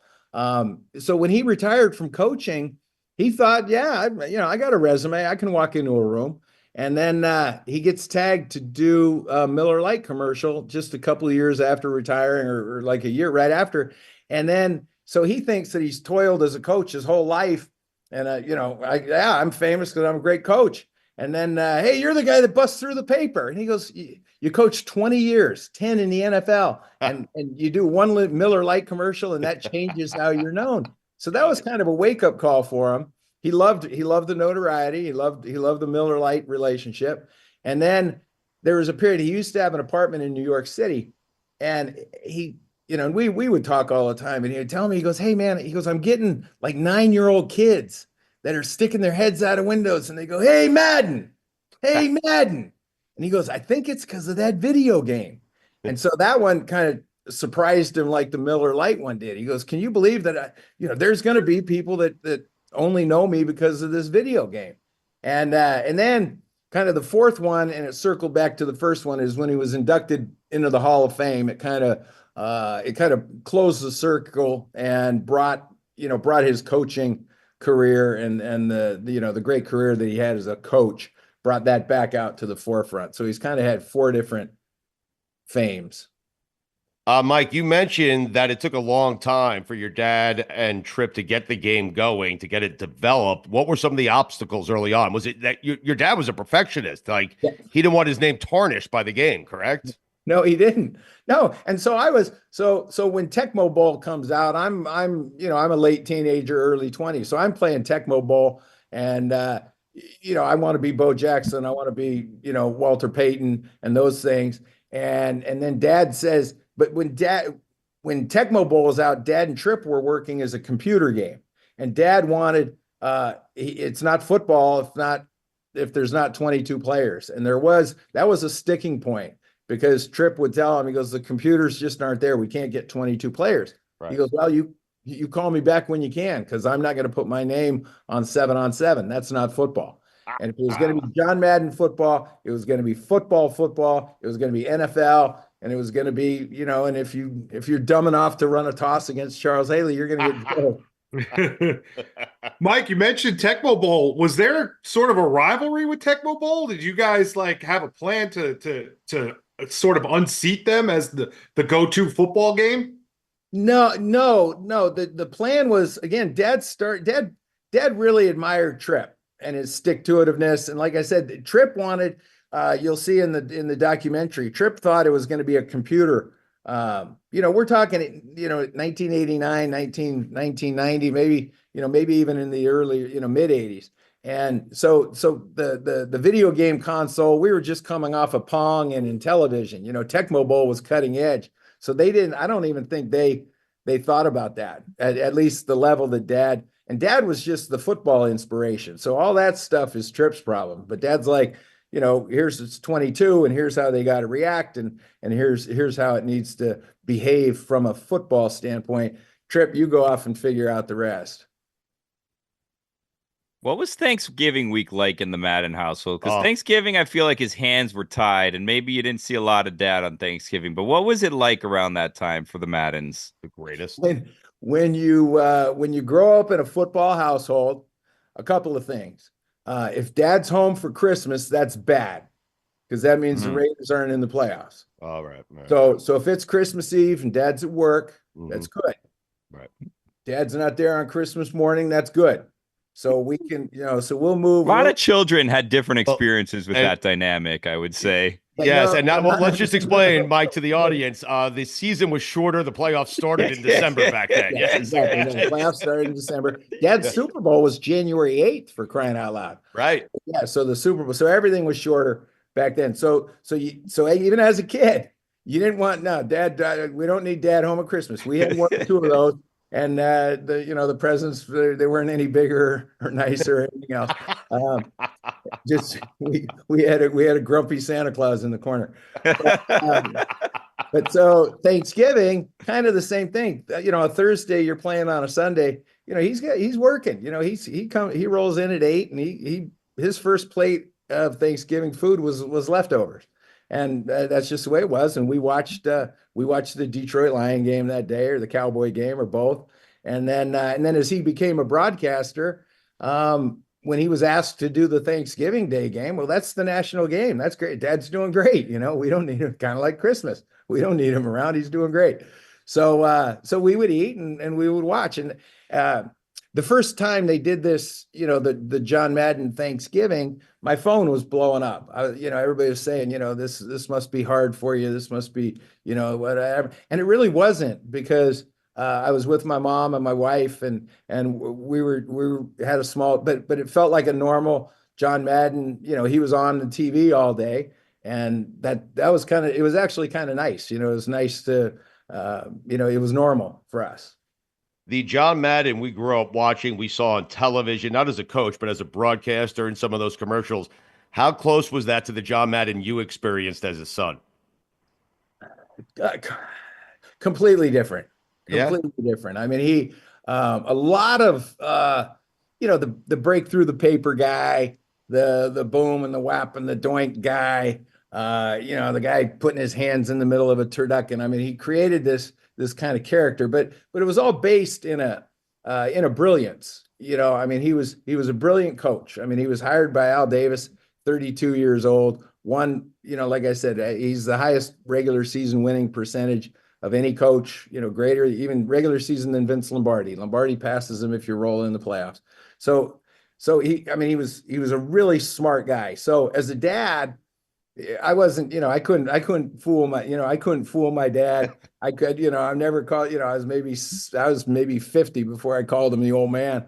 And, so I was a teenager and I knew my dad was smarter than me and bigger than me. So we took, so a lot of that stuff came off the table. But he's just really smart, and he around the house, he didn't suffer fools, what are you doing? What are you talking like that for? Wise up. So, he was a dad like he was a coach, kind of like he was a teacher as a broadcaster.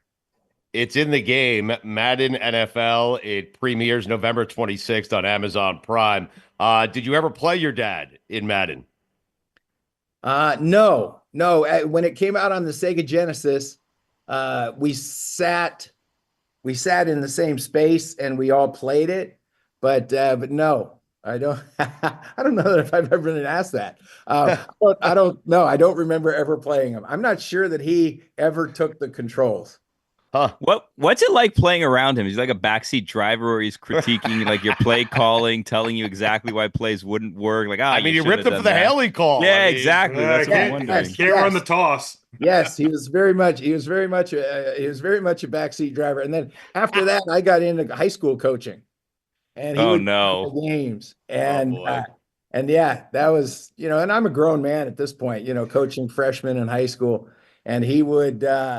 My first 5 years, it's easy, man. When we're all sitting here in our living rooms, second guessing all these guys, it's easy. When you've got to spit out a play call, you got 25 seconds, and you got a huddle of hopefully 11, sometimes 12, sometimes 10, 15-year-olds. It takes on it. It's a different deal. And then when you sit back with dad. He goes, "What are you doing running a bootleg off your own goal line?" He goes, "Jeez." And I'm like, "Dad, I got 2 pass plays. I got it's high school. The other one on first down, so that's all I got." He goes, "No, he goes, you don't bootleg off your own goal line. Come on." He's right, Mike. I mean, he's right. I figured it out. I stuck with the high school coaching about 20. I coached 21 seasons, so I stuck with it. After that, I learned that no, you got to get out. You got to get out to the 20 before you call that bootleg. Mike, what was the coolest thing in the Madden Cruiser?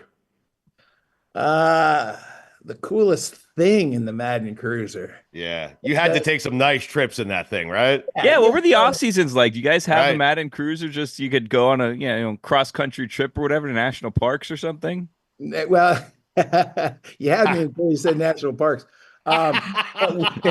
We still have Billy, they go to Lambeau Field in the Madden. In the off season, We go no, we've done that. We've taken a few trips. But usually, so like I was coaching high school football. So my season would end and I would need to get the heck out of town. So I would wherever he was, I would fly and stay with him out on the road for a week or two. We'd go to places, Lambeau, back east, Dallas and all that. He had 5 buses. Bus number 1 is at Canton, and it's Dad donated it, and it's in its original form. They took it back to the original paint. We don't know what happened to bus 2 and 3. And Dad used to trade them in. What? Oh. So then, so we got bus 4. Right. He was getting ready to trade it in for bus 5. And my mom put her foot down. She goes, "Nope." She goes, "We're keeping this one." So Dad's like, "Well, wait a minute. That means I have to pay full price for mine." And my mom's like, "Hey, that's your problem. I'm keeping this bus." So for a long time, we had Mom's bus and Dad's bus. And those are bus 4 and 5. And 4 So buddies and I, to this day, after 9/11, we go down to Scottsdale and play golf. So we started taking the bus during 9/11, and we haven't stopped. So we do go on an annual bus trip. And then bus 5, Bill Belichick was just riding around Louisiana in bus 5 for a week. He's doing a thing that's going to air on Super Bowl. It's the Madden Cruiser and Bill Belichick's Bayou Adventure or some darn thing. Unbelievable. Wow. So, yeah. So the buses are still out there. Yeah. We don't get in them as often as we should. Right. But they're still around, and 4 and 5 are still in service. Billy, were you thinking what I was thinking? They have so many buses, they just misplaced 2 of them. Yeah, they're just we lost them. They got traded in and repainted, and they're probably Taylor Swift's bus now. I don't like that at all. Like, I don't like some random family out there in the middle of America touring the country and what they thought was just a used bus, and it's John Madden's bus. Like, there needs to be some level of respect here to that bus. No, you got a great point. So bus number one he had, and it was time for bus 2. So he's negotiating with the bus company, and he's making all the improvements. He had an oven in bus 1. Bake at 70 miles an hour on Highway 80. So they pulled the oven. So he was always refining his design. So bus number 1, they're telling him what he's going to get in trade. Well, literally, the woman that would come out and do Dad's hair and makeup before commercials, she was a neighbor with a guy that had just won the lottery, and the guy was asking her about Dad's bus and what happens and blah, blah, blah. And he was really interested, and he had just won the lottery. So Dad had negotiated with the bus company on his trade-in, and the guy, hey, John, this guy, my neighbor he won the lottery, wants to buy your bus. So Dad, I think he threw like $10,000 on the price. And he goes, well, if he'll give me this, he can have it. And so the guy did. So this guy drove it around, and he wanted to drive it around as a Madden Cruiser. That wasn't part of the deal, and so there was a constant push and give and take with the guy. And wait, hold on a second. So like, there's an official Madden Cruiser, and his dad would not sign off and like, no, I will sell you my bus for $10,000 more than it's worth, but you cannot call it the Madden Cruiser anymore. Yeah, no. Now you're asking for my name. You can have my bus, but my name's worth a little bit more, and you can't. I don't care how many lotteries you won. You can't afford my name. So no. And so the guy had a funny thing. So he kept pushing. And then finally, on the back, he had this thing, and it was kind of shaped like a football, and he had this thing driving away from the maddening crowd or something. And Dad was like, "Are you kidding me?" And that was where we left it. We weren't going to push back on that. Billy, his name was everything to him. He told Tripp, "You're not releasing this game until you release it in a way that won't embarrass my name." Yeah. Correct? I mean, right. Mike, here's what I'm thinking. We're friends now. It's the holiday season, okay? I am thinking, and you just took the Madden Cruiser to Scottsdale, okay? We were just in Scottsdale. We did a live show at the DraftKings Sportsbook there. I played TPC Scottsdale. I am thinking me, you, Billy, Mikey A, we get on that Madden Cruiser, little road trip. What do you think? Belichick, yeah. I'm in. I got the bus, and I got the willingness to play golf. So I'm just trying to round out foursomes. All right, I like this. I'm in all your foursomes. I'll round them all out. What do you want to say about the movie? It's coming out. Where do you live, Mike, if you don't mind me asking? Northern California. Okay. Maybe it's a bit far, but maybe we do a little Super Bowl road trip from California over to New Orleans in the Madden Cruiser. We just kind of see what trouble we get into, the 4 of us, you know? What do you think? There's a bus down there now, and it has the word Bayou Adventure on it. So, okay. Yeah, so we're already 3/4 of the way there. All right, Mike, we got to make this happen, okay? A little road trip, Madden Cruiser. You and I play some golf. Perhaps we'll stop at Augusta. We'll make it happen, okay? Augusta. Yeah. What? I'll get us there. And I'll have the club. If you make that Augusta thing happen. Well, yes. This is the problem we always run into here. I have a Madden with me, though. They're not going to say no to a Madden. I mean, Mike, I'm excited. Dad caddied as a kid. So yes, he was always into golf. All right. Mike, I'm excited for the movie. It was a big part of my childhood, Madden's, and I think most. By the way, I'm wondering if your dad's legacy, if it turns out, how would dad feel about his ultimate legacy being a video game as opposed to being a coach or a broadcaster? Yeah, it meant a lot to him that he made it in the Hall as a coach. That was because they had sniffed around and said, "Hey, we think with your coaching career and the video game and the broadcasting, we can get you in as a contributor." And he's like, "No." He squashed that. He did not want to be inducted in the Hall of Fame as a contributor. He's like, "I coached. If my coaching record's not enough to get me in, I don't want to be in." And then they circled back and figured, realized that he was going head to head with Shula and Noel, Tom Landry, Bud Grant, and he beat those guys. He had a winning record against all those guys, and so he not only held his own, he got after him quite a bit, and it took some perspective, but they finally got him in as a coach. Now he was proud of the game, and he was proud of the work that he put in the game. And he was proud, like I started with, he was proud that his game, you can't run a toss against a prevent in his game. And so it was real football, and he put his real energy and everything behind it, and Tripp met him every step of the way. And together they created a video game that, if he's looking down right now of the things he's been proud of, the work that he did, the product that they created, and the way that it's, kind of carrying his legacy. The movie is out right now on Amazon. He seems like a wonderful man, a wonderful dad, and certainly someone that was a big part of my childhood growing up. I'm looking very much forward to seeing this, Mike. Anything you want to say about the movie on the way out here? And happy holidays to you and your family. Thank you for doing this. Thank you. Yeah, no, I've seen the first episode, and it's fantastic. And it's funny because it was.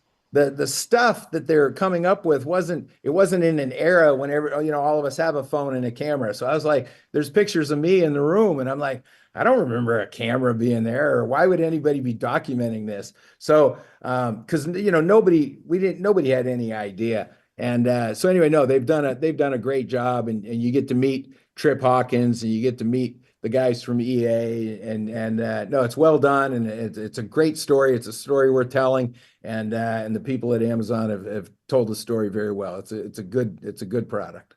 All right, we appreciate it. I can speak on behalf of all three of us. This was an absolute delight, and we need to do it again if you don't mind, sir. Absolutely. No, you guys are fantastic. I appreciate it. All right, thank you. Road trip. You bet. All right. Beat them up, boys. Thank you, Mike. I'll gas up the cruiser. You guys are in charge. Yeah. Yes. I'll work on Augusta, Mike. Okay. All right. Yes. Now we're talking.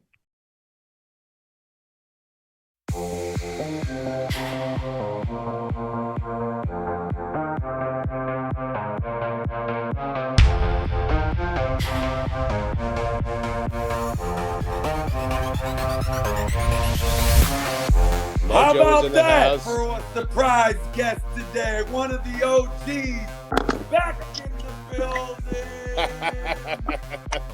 This is the earliest I've seen Mojo on. I got to tell you, he's been on time, ready to go the entire season, Chris, like a new Mojo. And no shirt? Is that the new thing? I demanded that. Yeah, that's the gimmick this year. It started with the first episode. We had to up the ante, so we ditched the shirt entirely. Why does K-Funk have his on then? Well, unlike Mojo, now that Mojo is not jacked and has a dad bod, I like to, keep my stuff a little tightened up till I get back in the gym here. Mojo doesn't care; he just lets it all flab out. Rollis, why is your sweatshirt on? Since we're here, I just thought I would represent the Cardinals here.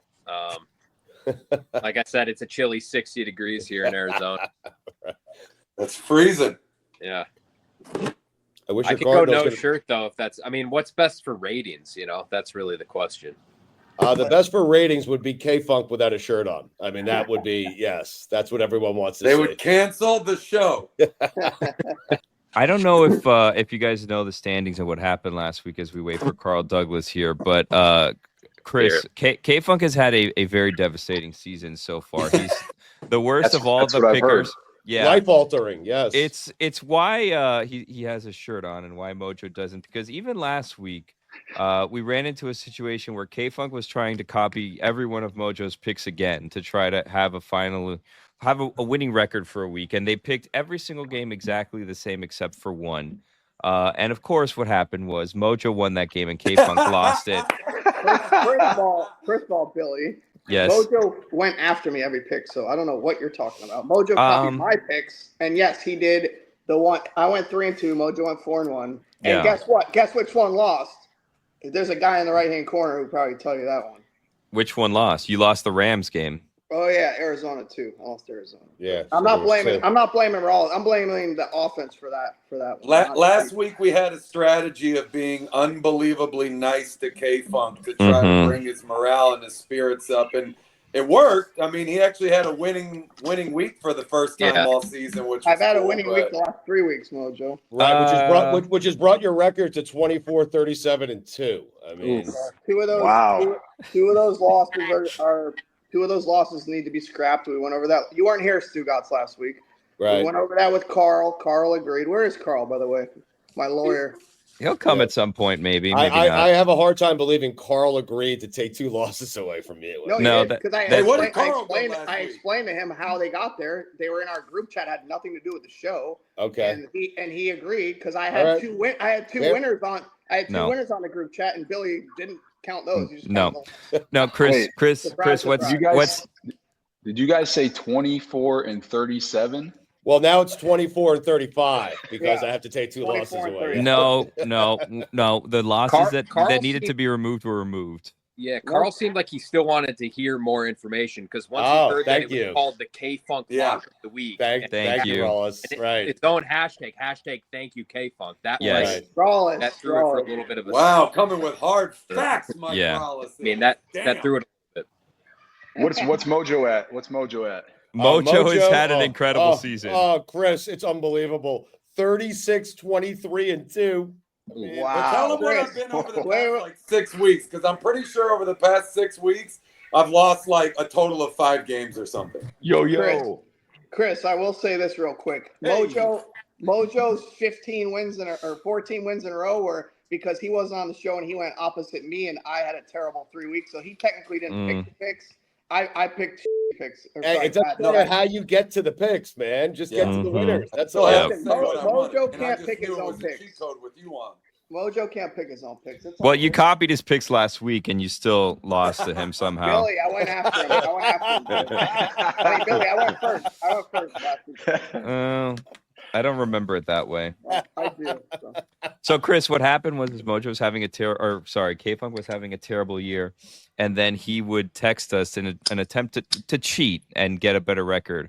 His quote-unquote locks of the week, and every single one of them lost. He was very high on FSU for a portion of the season for some reason. Chris, I will say this. My text had 0 to do with the show. They were gambling picks. I won 2, I lost 2. Billy obviously has short-term memory on a lot of things because I went first on 4 picks last week, and luckily there's tape for that. We can review it. So. Right. Yeah, but we're not gonna. We'll look into it. Yeah, maybe. Being on the show. We'll get to it when there's time. I will say this though: has anyone beside myself bought Stugotz's book on this stream?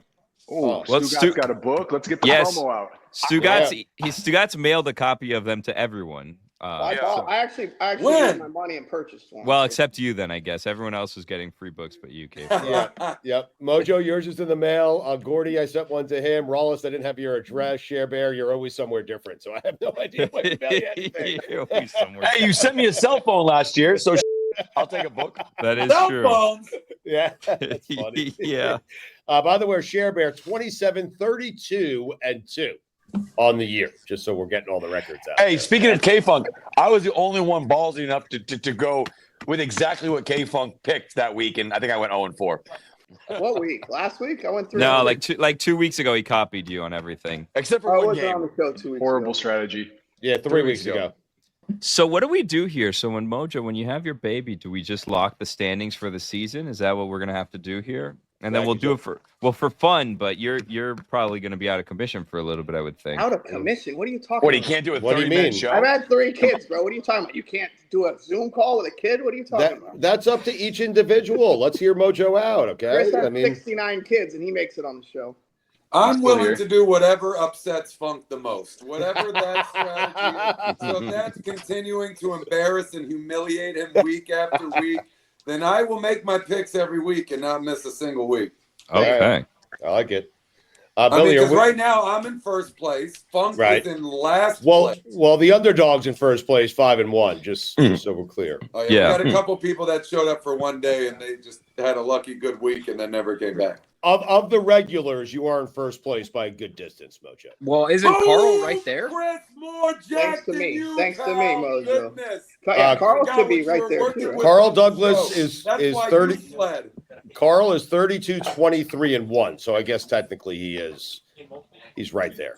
But Mojo's 36-23-2. That's insane, man. That's right, buddy. And it just got more insane in this chat because we got a special guest. Oh, my. A very, very special guest. Another football player turned pro wrestler like myself and Mike Rollis. But this guy, despite having the biggest beard on the chat, was the #1 fan favorite in the WWE for years. My good friend Eric Arndt, you might remember him as Enzo Amore. Now he is the real one and a football pro. Joining the group. Here he is, folks. Yo. Bro, what an intro, dude. Just the whole world stopped right there for that, Rollis. I know you were angry over there, Rollis. It was better than mine. Yeah. Hey, last time I talked football with you, kid, I believe I was walking out a champion in the NXT league. From my understanding, fantasy football now, you guys have 16 teams in that league? 16 teams super flex. So 32 quarterbacks are on we have every quarterback rostered in the league. It's a crazy league. Wow. Oh, man. Well, I just want everybody to know that I walked out of that league a champion. Everybody was extremely angry at me because I won the league and then I said I quit. And they were like, wait, what do you mean? You can't quit? I was like, I got better things I got to do, bro. That's what I do to K-Funk. So the guy with the hat and the black shirt. Go out on top. I got you. This is Preston Lagerman, also known as K-Funk, and he is famous on the God Bless Football Show for being the biggest talker but the worst picker. He's in last place. So, he's terrible. Totally fair. Hey, listen, don't give the new guy false.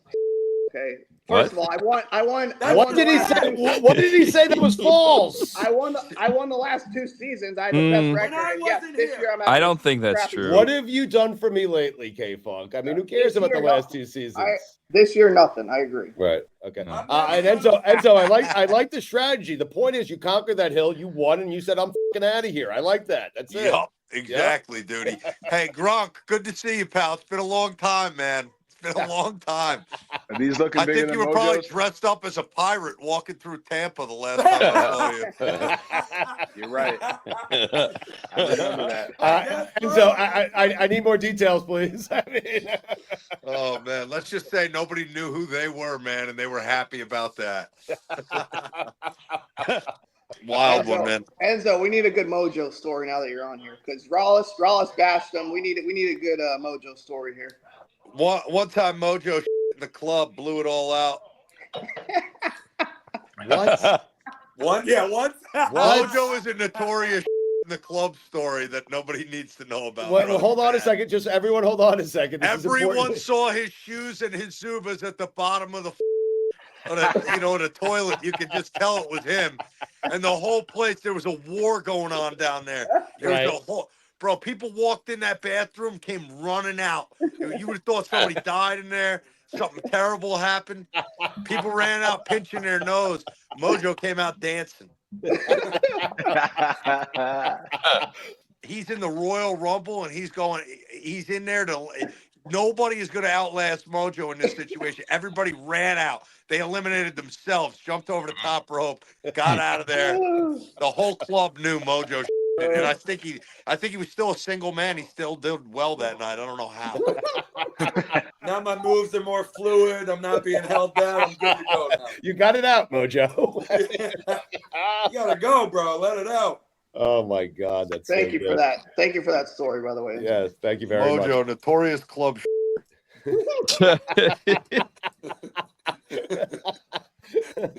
This was not an isolated thing, is what you're telling us, huh? Don't think so, buddy. Oh my God. All right, Share Bear keeps bouncing in and out because he's in I'm parts here. unknown. Okay, there he's back. See, it's amazing. This guy. Oh, I got to turn the thing for K-Funk too. Yeah. Let me share. Okay. Enzo, I'm going to go to you first on the first game. We have Steelers at Bengals. Bengals are -3.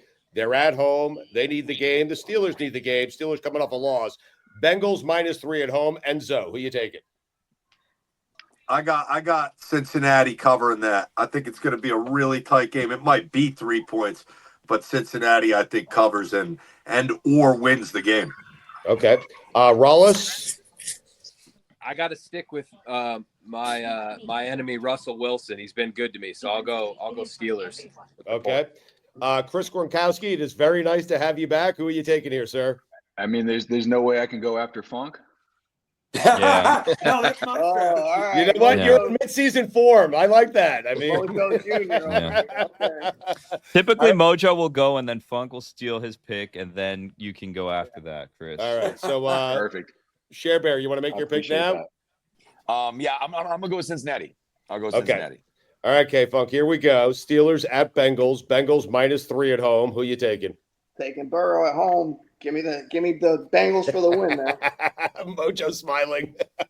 This is great.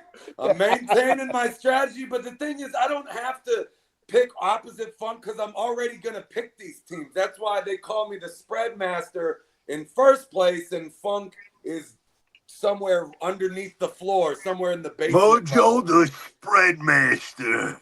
Right on, buddy. Ah. Steelers. I love Enzo. Double entendre. Hiya. All right. Mojo, bro, that's hilarious nickname, man. I love that. But it becomes a song and a dance when you get me involved. I mean, you got to spread master. Chris, who are you taking now? Now that you have all the information you need. Let's I got leave it the all. kids. Leave Yeah, the kids got in it the all. other room, Chris, too. No, I'm going. It opened at like 5.5, didn't it? I'm going. Yeah. I'm going Steelers here. All Some right, free Gordy. points. Hey, Mojo, is that in your bio yet? My what? In your bio, you should absolutely have spread master. Yeah. in there. Especially once I defend my crown this season. Sorry, Funk was taking Wikipedia. advantage of me not being on the show for 2 years. God, man, why didn't I Like think he's of? been winning I'm something. so upset that I didn't think of the spread master before I got here. Yeah. We're gonna add it. We're gonna add it to his Wikipedia page. Please Gordy, do. Gordy, by the way, took the Steelers +3. So Gordy has the Steelers. All right, next game here we have Cardinals at Vikings. Vikings are -3.5 point favorites at home. They just picked up Daniel Jones, which means nothing unless Sam Darnold gets hurt. Rawlins, I wish your Cardinals played the Jets the way they played last week. They did it. They looked awful last week. They played great against the Jets. I'm going to start with you here. Who are you taking here? You have Cardinals at Vikings. Vikings -3.5. Well, look, we came a little slow out of the bye. There's no doubt. We got to pick it up this week. But I don't know if you guys have noticed, but I might ask for another round of apologies because that defense is really creeping up the stat sheet. Yep. I mean, they're like 11th in points per game, giving up all the advanced metrics. They're getting into the top 12. So Billy, K-Funk, I'm looking at you guys. If you want to throw another apology my way, go ahead. Cardinals at Vikings, Enzo. Vikings -3.5. Who you taking? Here's what I know. Okay. Daniel Jones is now on the Vikings. Hype City. And my heart would tell me we're going to go ahead and take the Arizona Cardinals in this situation. We're going to use our heart, I like not that. our head. All That good. is exactly what time it is. I know exactly what happens when Daniel Jones enters your locker room. There was a lot of Giants fans telling Cardinals fans before the season that Daniel Jones was better than Kyler. I just want to throw that Yeah, out. I don't know who they were. Yeah, I don't know either. I'd love for you to point them out. I'll have a conversation with any one of them. And if his name is Joe by any chance, Joe Shane, that guy, I would love to have a sit down. Oh, we can arrange that actually. I could arrange that. I want to get in touch with Mr. and Mrs. Shane, and by that I mean his parents. I want to have a sit down. Okay. I want to have a sit down. We give Mr. and Mrs. Shane a call. I need to talk to your son. Right. We want to bring the whole family in at the table. We want to sit down. We want to talk to him. Okay. There needs to be an intervention. Enzo, your son's on drugs. Okay. Your son is on drugs. The son is my friend, on Enzo. Drugs. He's my friend. Saquon Barkley. Saquon Barkley. Keep going. Keep going. What the happened? What? I swear to God. Rollins left. He couldn't even believe it. Yeah. Rollins left. The second I said Saquon, he left. He hung up. Yes. Normally, I would tell you I'm going to set up a conversation for you and Joe Shea, but I'm terrified to do so. I got Oh no, we have parents there. That guy's in bad shape, dude. He's in real bad shape. So Joe, I understand he's got a family too. Yeah, and he's got friends. He's got a lot of nerve. I'll tell you, Joe Shane is not a good dad. And I know that for a fact. I mean, he's my friend. I know that for a fact because anybody who comes to this market, and brings his family with him is an idiot. Those kids should be getting raised in Missouri. Nobody should have to go through that. That kid's son plays football at Don Bosco. He's a freshman quarterback. Could you imagine what he's going through every day? Right. Oh my God! And he goes to all boys school, bro. I'm with the picks. All right. Well, no. There's I'm too much for you, this. K-Funk? K-Funk, you okay here? Someone else is stealing the show? I mean, it's a bad situation for the whole Shane family, everybody involved. It was Rollins. You hung up the second I mentioned Saquon. We knew. You knew. Look, my phone died. I was spending all morning looking up the advanced statistics, but I've got it plugged in now, so we're all good. So. I've got all right, Enzo, I will set this up with you and Joe Shane. You tell him everything you just told us. It's not Joe. It's Joe's family that we got to have the intervention with. Okay. All right. I got it. But just if I get Joe Shane on, just tell him he's a bad dad. Okay. That's all I want you to do. Share Bear. By the way, Gordy is taking the Cardinals in this game, plus 3.5. Share Bear, who are you taking here? Cardinals at Vikings. Vikings minus 3.5. Enzo, I love you. I don't know. I'm taking Enzo's side. Get the kid out of there. No, I'm with him. I'm with him. I'm going with the Vikings. I've been having a lot of time in Minnesota lately. You know, I like it down there. They got a nice downtown, nice gentleman's establishment. So I'm going with the Vikings. Okay, Mike Rollis, who are you taking here? Cardinals at Vikings. Vikings minus 3.5. Cards. I'm keeping it simple. Okay, you're keeping it simple. Okay, let's go to K-Funk. K-Funk, Cardinals at Vikings. Vikings minus 3.5. I love the Rollises, and I'm going to take the Rollises with 3.5. I'll take the Cardinals. Okay. Mojo, do we need to ask? This is a well, tough one for Mojo. Say, they bring up a great point with Daniel Jones. As much as I would like to go with that, nothing will ever top my need to talk trash to somebody and pick against Rollis's family. Still salty off of that bullshit 24/7 thing. Give me the Vikings, and I'd like to know the audience here is so automatic on God Bless Football.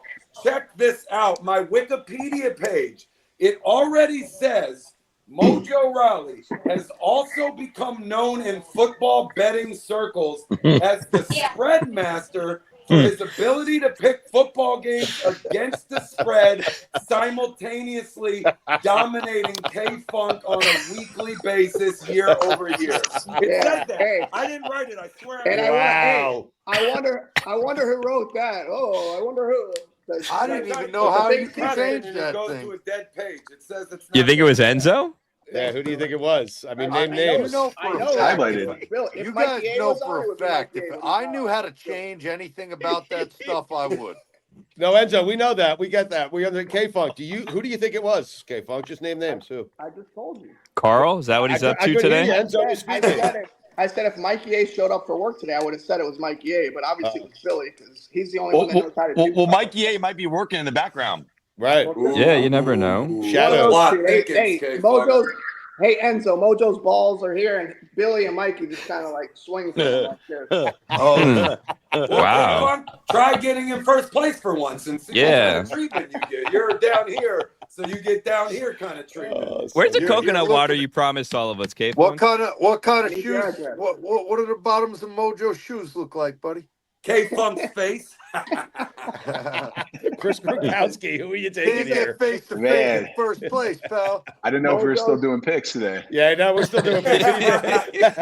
Who are you taking, Chris? Thank you. I'll go with the Vikings here. Okay, you're taking the Vikings. All right, here we go. Third game here. Eagles at the Ravens. Big game. Ravens -3 at home against the Philadelphia Eagles. Share Bear, going to you first. Who you taking here? Oh, man, I didn't know what I was going to go with, but I kind of like Enzo's got Lamar Jackson in my head. So you know what? I'm going with Lamar Jackson. Let's go with the Ravens. Okay, you're taking the Ravens. Gordy is taking the Eagles here, +3. I'm going to Enzo. Enzo, who you taking? Eagles at Ravens. Ravens -3. I don't, I think that the 30 point they put up against the Chargers was just impressive. The Harbaugh ball, let's try to say that, the Harbaugh Bowl. Yeah. The Harborough Bowl. Yes. Nailed it. Yeah. So these guys played each other, and the Chargers are great defensively, awesome off the board.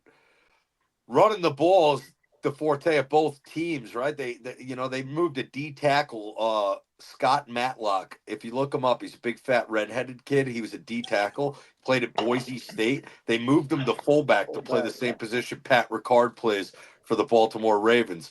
I love the way their brand of football. Now, this is real interesting because you got the AFC juggernaut versus the NFC juggernaut right now. But you guys got to remember one thing: the only team, and this is just me speaking off the riff, because when we're talking ball, bro, Zone knows ball, bro. Zone knows ball. Okay, Ross, because I was a champion in your league that you guys wish I was still in, but I know this for a fact. Lamar Jackson has only lost to one NFC quarterback in his entire career. Now, do you guys know who it is? I'm going to go Daniel with Jones. Tom Brady. Daniel Jones. The Minnesota Vikings. All things come back to Daniel Jones for you, All Enzo. things come back to Danny Jones, bro. I gotta say, man, I like the Ravens in this one. They just came off of a tough game. I got the Ravens in this one. Let's go to K-Funk. K-Funk, are you taking? Give me the Eagles. All right, you're taking the Eagles. I did that also because I know who Mojo wants. Mojo's a Raven. I'll give Mojo his Ravens. He's about to be a dad. What? You don't give Mojo anything. always picks the Ravens. I'll give him his Ravens. Because he's about to be a dad? Yeah, I feel bad for him. I feel bad. You feel bad for him. Don't act like you're doing some sort of charity work, okay? Like, what's the matter with you? We gotta. You're in last place, man. We gotta give you. Yeah. I'm not Gordy. Hey, Gordy's in last place. Oh, you're in last. Gordy's not in last. Gordy's in first place always. Yeah, He's winning. Exactly. He's winning right. at life. I mean, come on. Anyway, Chris Gronkowski, who are you taking? Man, this is a different Kate Funk than last year. That's all I know. Well, He's a beaten man. Yeah, He's a beaten man. He's completely defeated. He's in debt. Whole different guy. I've noticed that. I've only been on for half an episode, and it's shining through. But I'm It's going to kind go of with sad. the Vikings. Yeah. So I'll just take the Ravens. All right, you're taking the Ravens. Mojo, who you taking here? Maryland, baby, always. Okay, that's what I figured. Mike Rawls, who you taking? I like the Eagles in this one. Their defense is balling right now. It's a great game, but it's a tough. What's the spread? The Eagles are The Eagles are +3. Yeah. All right, I'll take the Eagles. Yeah. Okay. I'll stay with you, Rawls. I'll come right back to you here. 49ers at Bills. Bills are -7 at home. It is a Sunday night game. Who you taking here? I think it's a snow game. That's what the forecast is saying. 2 feet of snow. Look, I think a lot of respect for what the Niners have done over the last several years, but I don't think Brock Purdy's healthy. I think they're a little bit beat up right now. I think it's like a good game, but one by the end that Buffalo takes a multiple score advantage. I got the Bills covering. Okay. Share Bear, who you taking here? We have 49ers at Bills. Bills -7. Shoot. I'm gonna go I'll go Buffalo. I had a good talk earlier with Gordy, talking to Big Chris. I know no one's going home for coming down here to Fort Myers for Thanksgiving. So, in honor of that, go a little Buffalo. Okay, taking Buffalo. Let's go to Enzo. Enzo, who you taking here? 49ers at Bills. Bills -7. Well, here we go. Here we go. Baby. I'll talk to you guys again in 15 minutes. Hey, here's my answer. Josh Allen versus the backup quarterback for San Francisco. I like it. Yes. That's the kind of analysis we need around here, Enzo, okay? I love it. K-Funk, who you taking here? 49ers at Bills. Bills -7. Do we have any Purdy stats? Is he playing for sure? He's on there. It looks like he's not. Yeah, it looks like he's not going to play. Maybe he's not going to play. I think the Niners told us Christian McCaffrey was almost ready for Week 1. Then That's true. That is true. Yeah, that is true. Kyle Shanahan's sneaky. I mean, you don't know. What are you doing with that pen?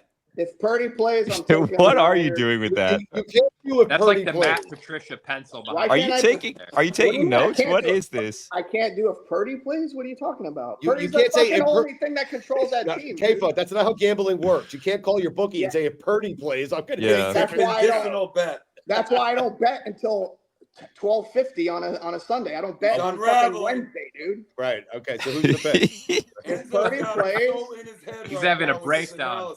Yeah, what's going on? I'm taking the Niners. There's going to be a foot or two of snow. Give me the Niners. If Purdy doesn't play, I'll talk to Carl. I'll get myself out of there. There's no talking to Carl. That's not how this works. What are you talking about? What are you writing down?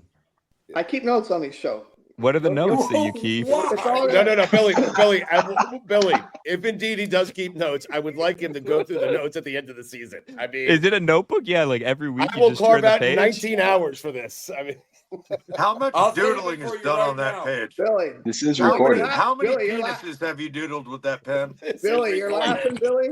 Billy, you're laughing, but this is going to come back to you. Some of this stuff, so be careful. Be careful. In court, that notebook looks like a scene out of. Everybody knows that notebook looks like a scene out of Superbad, buddy. Yeah. Enzo, first of all, I'm the only one that brings chicks on the show, so. What? Down over there, okay? Well, what do you think the point of the show is? What are you talking about? Guy comes on and starts. We'll make people start coming out of retirement around here. What's happening right now? Respect your elders, Enzo. Respect your elders, please. Your elders. May I ask who blurted out? This is being recorded. Who blurted that out? Excellent job, Chris. Welcome back.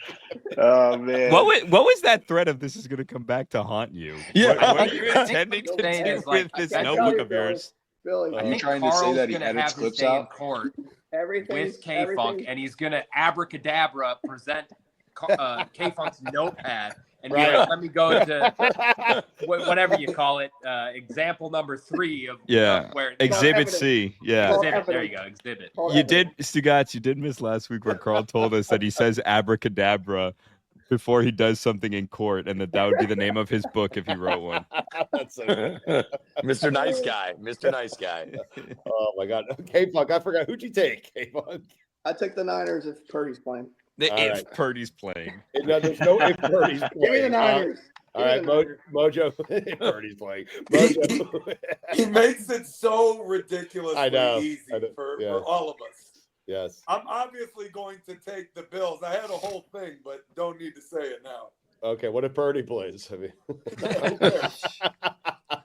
Enzo, who are you taking here? 49ers at Bills. Bills -7. He went. He took the Bills already. I'm sorry, Chris. Josh Allen. I'm sorry, Enzo. My apologies. Everyone's lashing out. Chris Gronkowski, who are you taking here? Let me check my notes I wrote, but I'm gonna go with I'll go with the Bills. All right, you're taking the Bills. Everyone selected that game, correct? Gordy's on the Bills for sure. Gordy took the Bills -7. Yes. Yeah. All right, final game here. We'll go to Enzo first. Enzo, it's been a pleasure, man. Thank you for joining us. You're locked in here for the rest of the season. I hope you know that. Browns at Broncos. Broncos -5.5. Who are you taking? Broncos beat them by more than a touchdown. Bo Nix, here's your stat: 20 touchdowns, 2 turnovers. Right. Okay. The only other people to ever do that: Pat Mahomes, Aaron Rodgers, Tom Brady, and Peyton Manning in a 10-game stretch. Bo Nix done that as a rookie. He's 24 years old. He played plenty of football, over 60 games at the collegiate level, and he's looking like the rookie of the year.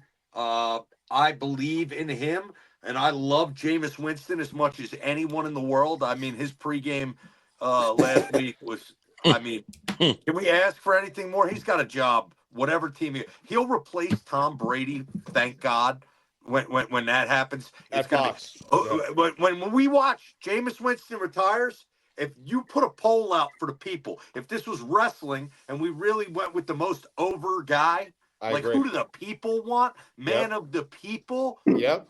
We're taking Jameis Winston in that spot over Tom Brady 10 out of 10 times on Fox. I agree. Right. If you care about being entertained, you take Jameis Winston. I am with you on that, sir. 100%, 10 out of 10 times. And I want him on the field at game days. He should be a sideline reporter. Anytime you got snow hitting the ground, send him to Green Bay. I mean, just send that guy to Seattle. Send them anywhere that there's snow. Just get him on the sideline with a smile and a microphone in his face.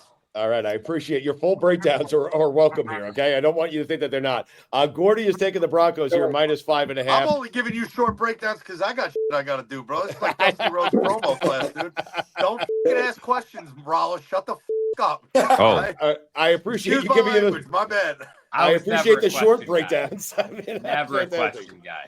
Rollins, hey, here it is, Mojo. Billy needs to speak. Promo class. Dusty Rhodes is getting ready to move on, and Frenchie raises his hand and starts asking a question. I was never a question guy at the end of class. Really? I was trying to get out of there. Hold on a second. I wanted to go home and play Halo, dude. I hate that guy. I mean, hold on a second. Billy was that guy. No, I wasn't. So you guys were in promo class together, and you would raise your hand at the end and extend. Were you like the guy that would say, like, "Oh, you didn't give us the homework this week. Don't forget to give us the homework." None of the guys ever raised our hands. We were the guys that never raised our hands one time ever. Actually, ask Enzo why he got kicked out of promo class that one. I'm surprised Enzo showed up to promo class. That was the American dream. Kicked Enzo out of promo class one day. What'd you do? Oh, bro. Well, I did everybody a favors when I did, and I shut up Baron Corbin. Oh. I thought he was going to say he in the classroom. I mean, Killed Mojo. Basically what he did. Mojo. Killed Basically Mojo. what happened. Killed Mojo. I just told you the short and the skinny of it, dude. That was it. That was what I did. All right. Someone cut a promo. It wasn't very good. And Dream asked Enzo what his thoughts were on that promo, and Enzo lifted one leg and ripped the biggest fart of all time. Because that was what he thought that promo was. And he threw him out. Poor Baron. Oh boy! All right, let's finish this up because we all I thought have. that was and I hadn't gone yet, so I thought that was going to count for my promo. I was like, dude, he's going to love this. This is going to be great. All right, Rollins, so you take it here. Well, we lost K-Funk apparently. Oh. Time for my picks. I'll wait for him to get back so I can give my full analysis. No, I'll go Denver here. I mean, Jameis is so entertaining to watch play the game. I mean, he's just wild. But he'll air it out. But I think they're due for a little bit of a drop down, a little bit of a bad game. So I'll go Denver. All right. Hey, is Rashid Shaheed ever coming back, or is he out for the year? No, he's out for the year. He's on the Saints too. I mean, that's totally different. Just asking. Hey, I'm gonna go. I'll go with the Broncos.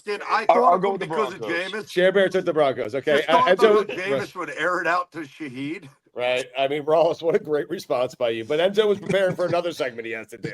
Yeah. K-Funk, who are you taking here? You have Browns and Broncos. Broncos -5.5.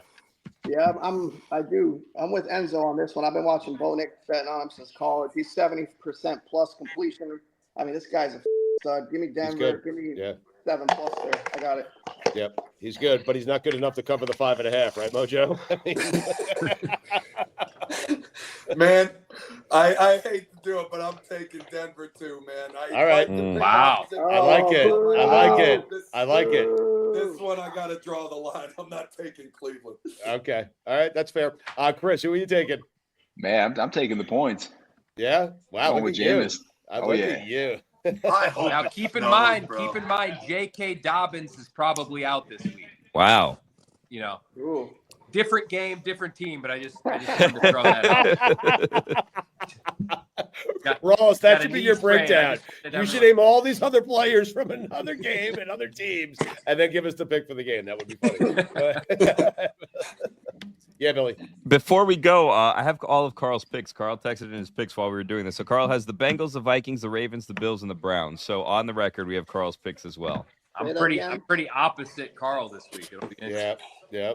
He also he also told me to tell K-Funk to go f*** himself on the Brock Purdy thing. What about who did he have in the Eagles game? Oh, stop writing it down. Let's get out of here. Happy Thanksgiving to all of you guys. We love you very much. Enzo, very nice to meet you. Thanks for having me on today, guys. Go Ravens. Yep, and Chris Gronkowski, it was great to see you. Mojo, you want to promote anything on the way out, sir? Oh, yeah. What should we promote today? That's what I'm here for. I'm going to promote today. That's what I'm here for. Hold on. We got to do this. No more jewelry now that he's married. OGs back on the show, right? So there's only one company we can talk about this week, and that is our good friends over at Ice Shaker. Now, you saw K-Funks. That's the little one. That's the embarrassing one. This is the one you want, the big dog, the 1 gallon. Wow. Right here, buddy. They got Black Friday sales. I'll let Chris hype it up. But these things are harder than K-Funk's head. Keep your water cool for 48 plus hours, 72 hours, unlike Funk, who boils over under pressure immediately. Chris, pick it up from here. Tell them about Ice Shaker, buddy. Yeah, that's what I'm talking about. We do have all the NFL teams now as well. But Black Friday sale going down. Use code BLACKICE, 25% off. But Mojo, I was expecting something else out of you, man. I haven't heard his promo game in a while. So you know, the jewelry's gone, everything else is gone. What else you got now? Oh, I mean, I can keep going if you want. I've been trying to limit to one this show. So for today, I had to be Ice Shaker now that we got you back, at least for the day. I appreciate that. Good show to come back on, too, by the way. Very, very good. Well, Chris, are you good on promotion? K-Funk, we see it. Are you good on promotion? Hey, I appreciate the promotion. It's Black Friday weekend, too, so definitely get shopping. Anyway, you shitting in a glove, Mojo, is my favorite part of today's episode, and also not surprising. I love you guys. Happy Thanksgiving to you and your families. We will speak to you next week, man. All right. God bless football. God bless football.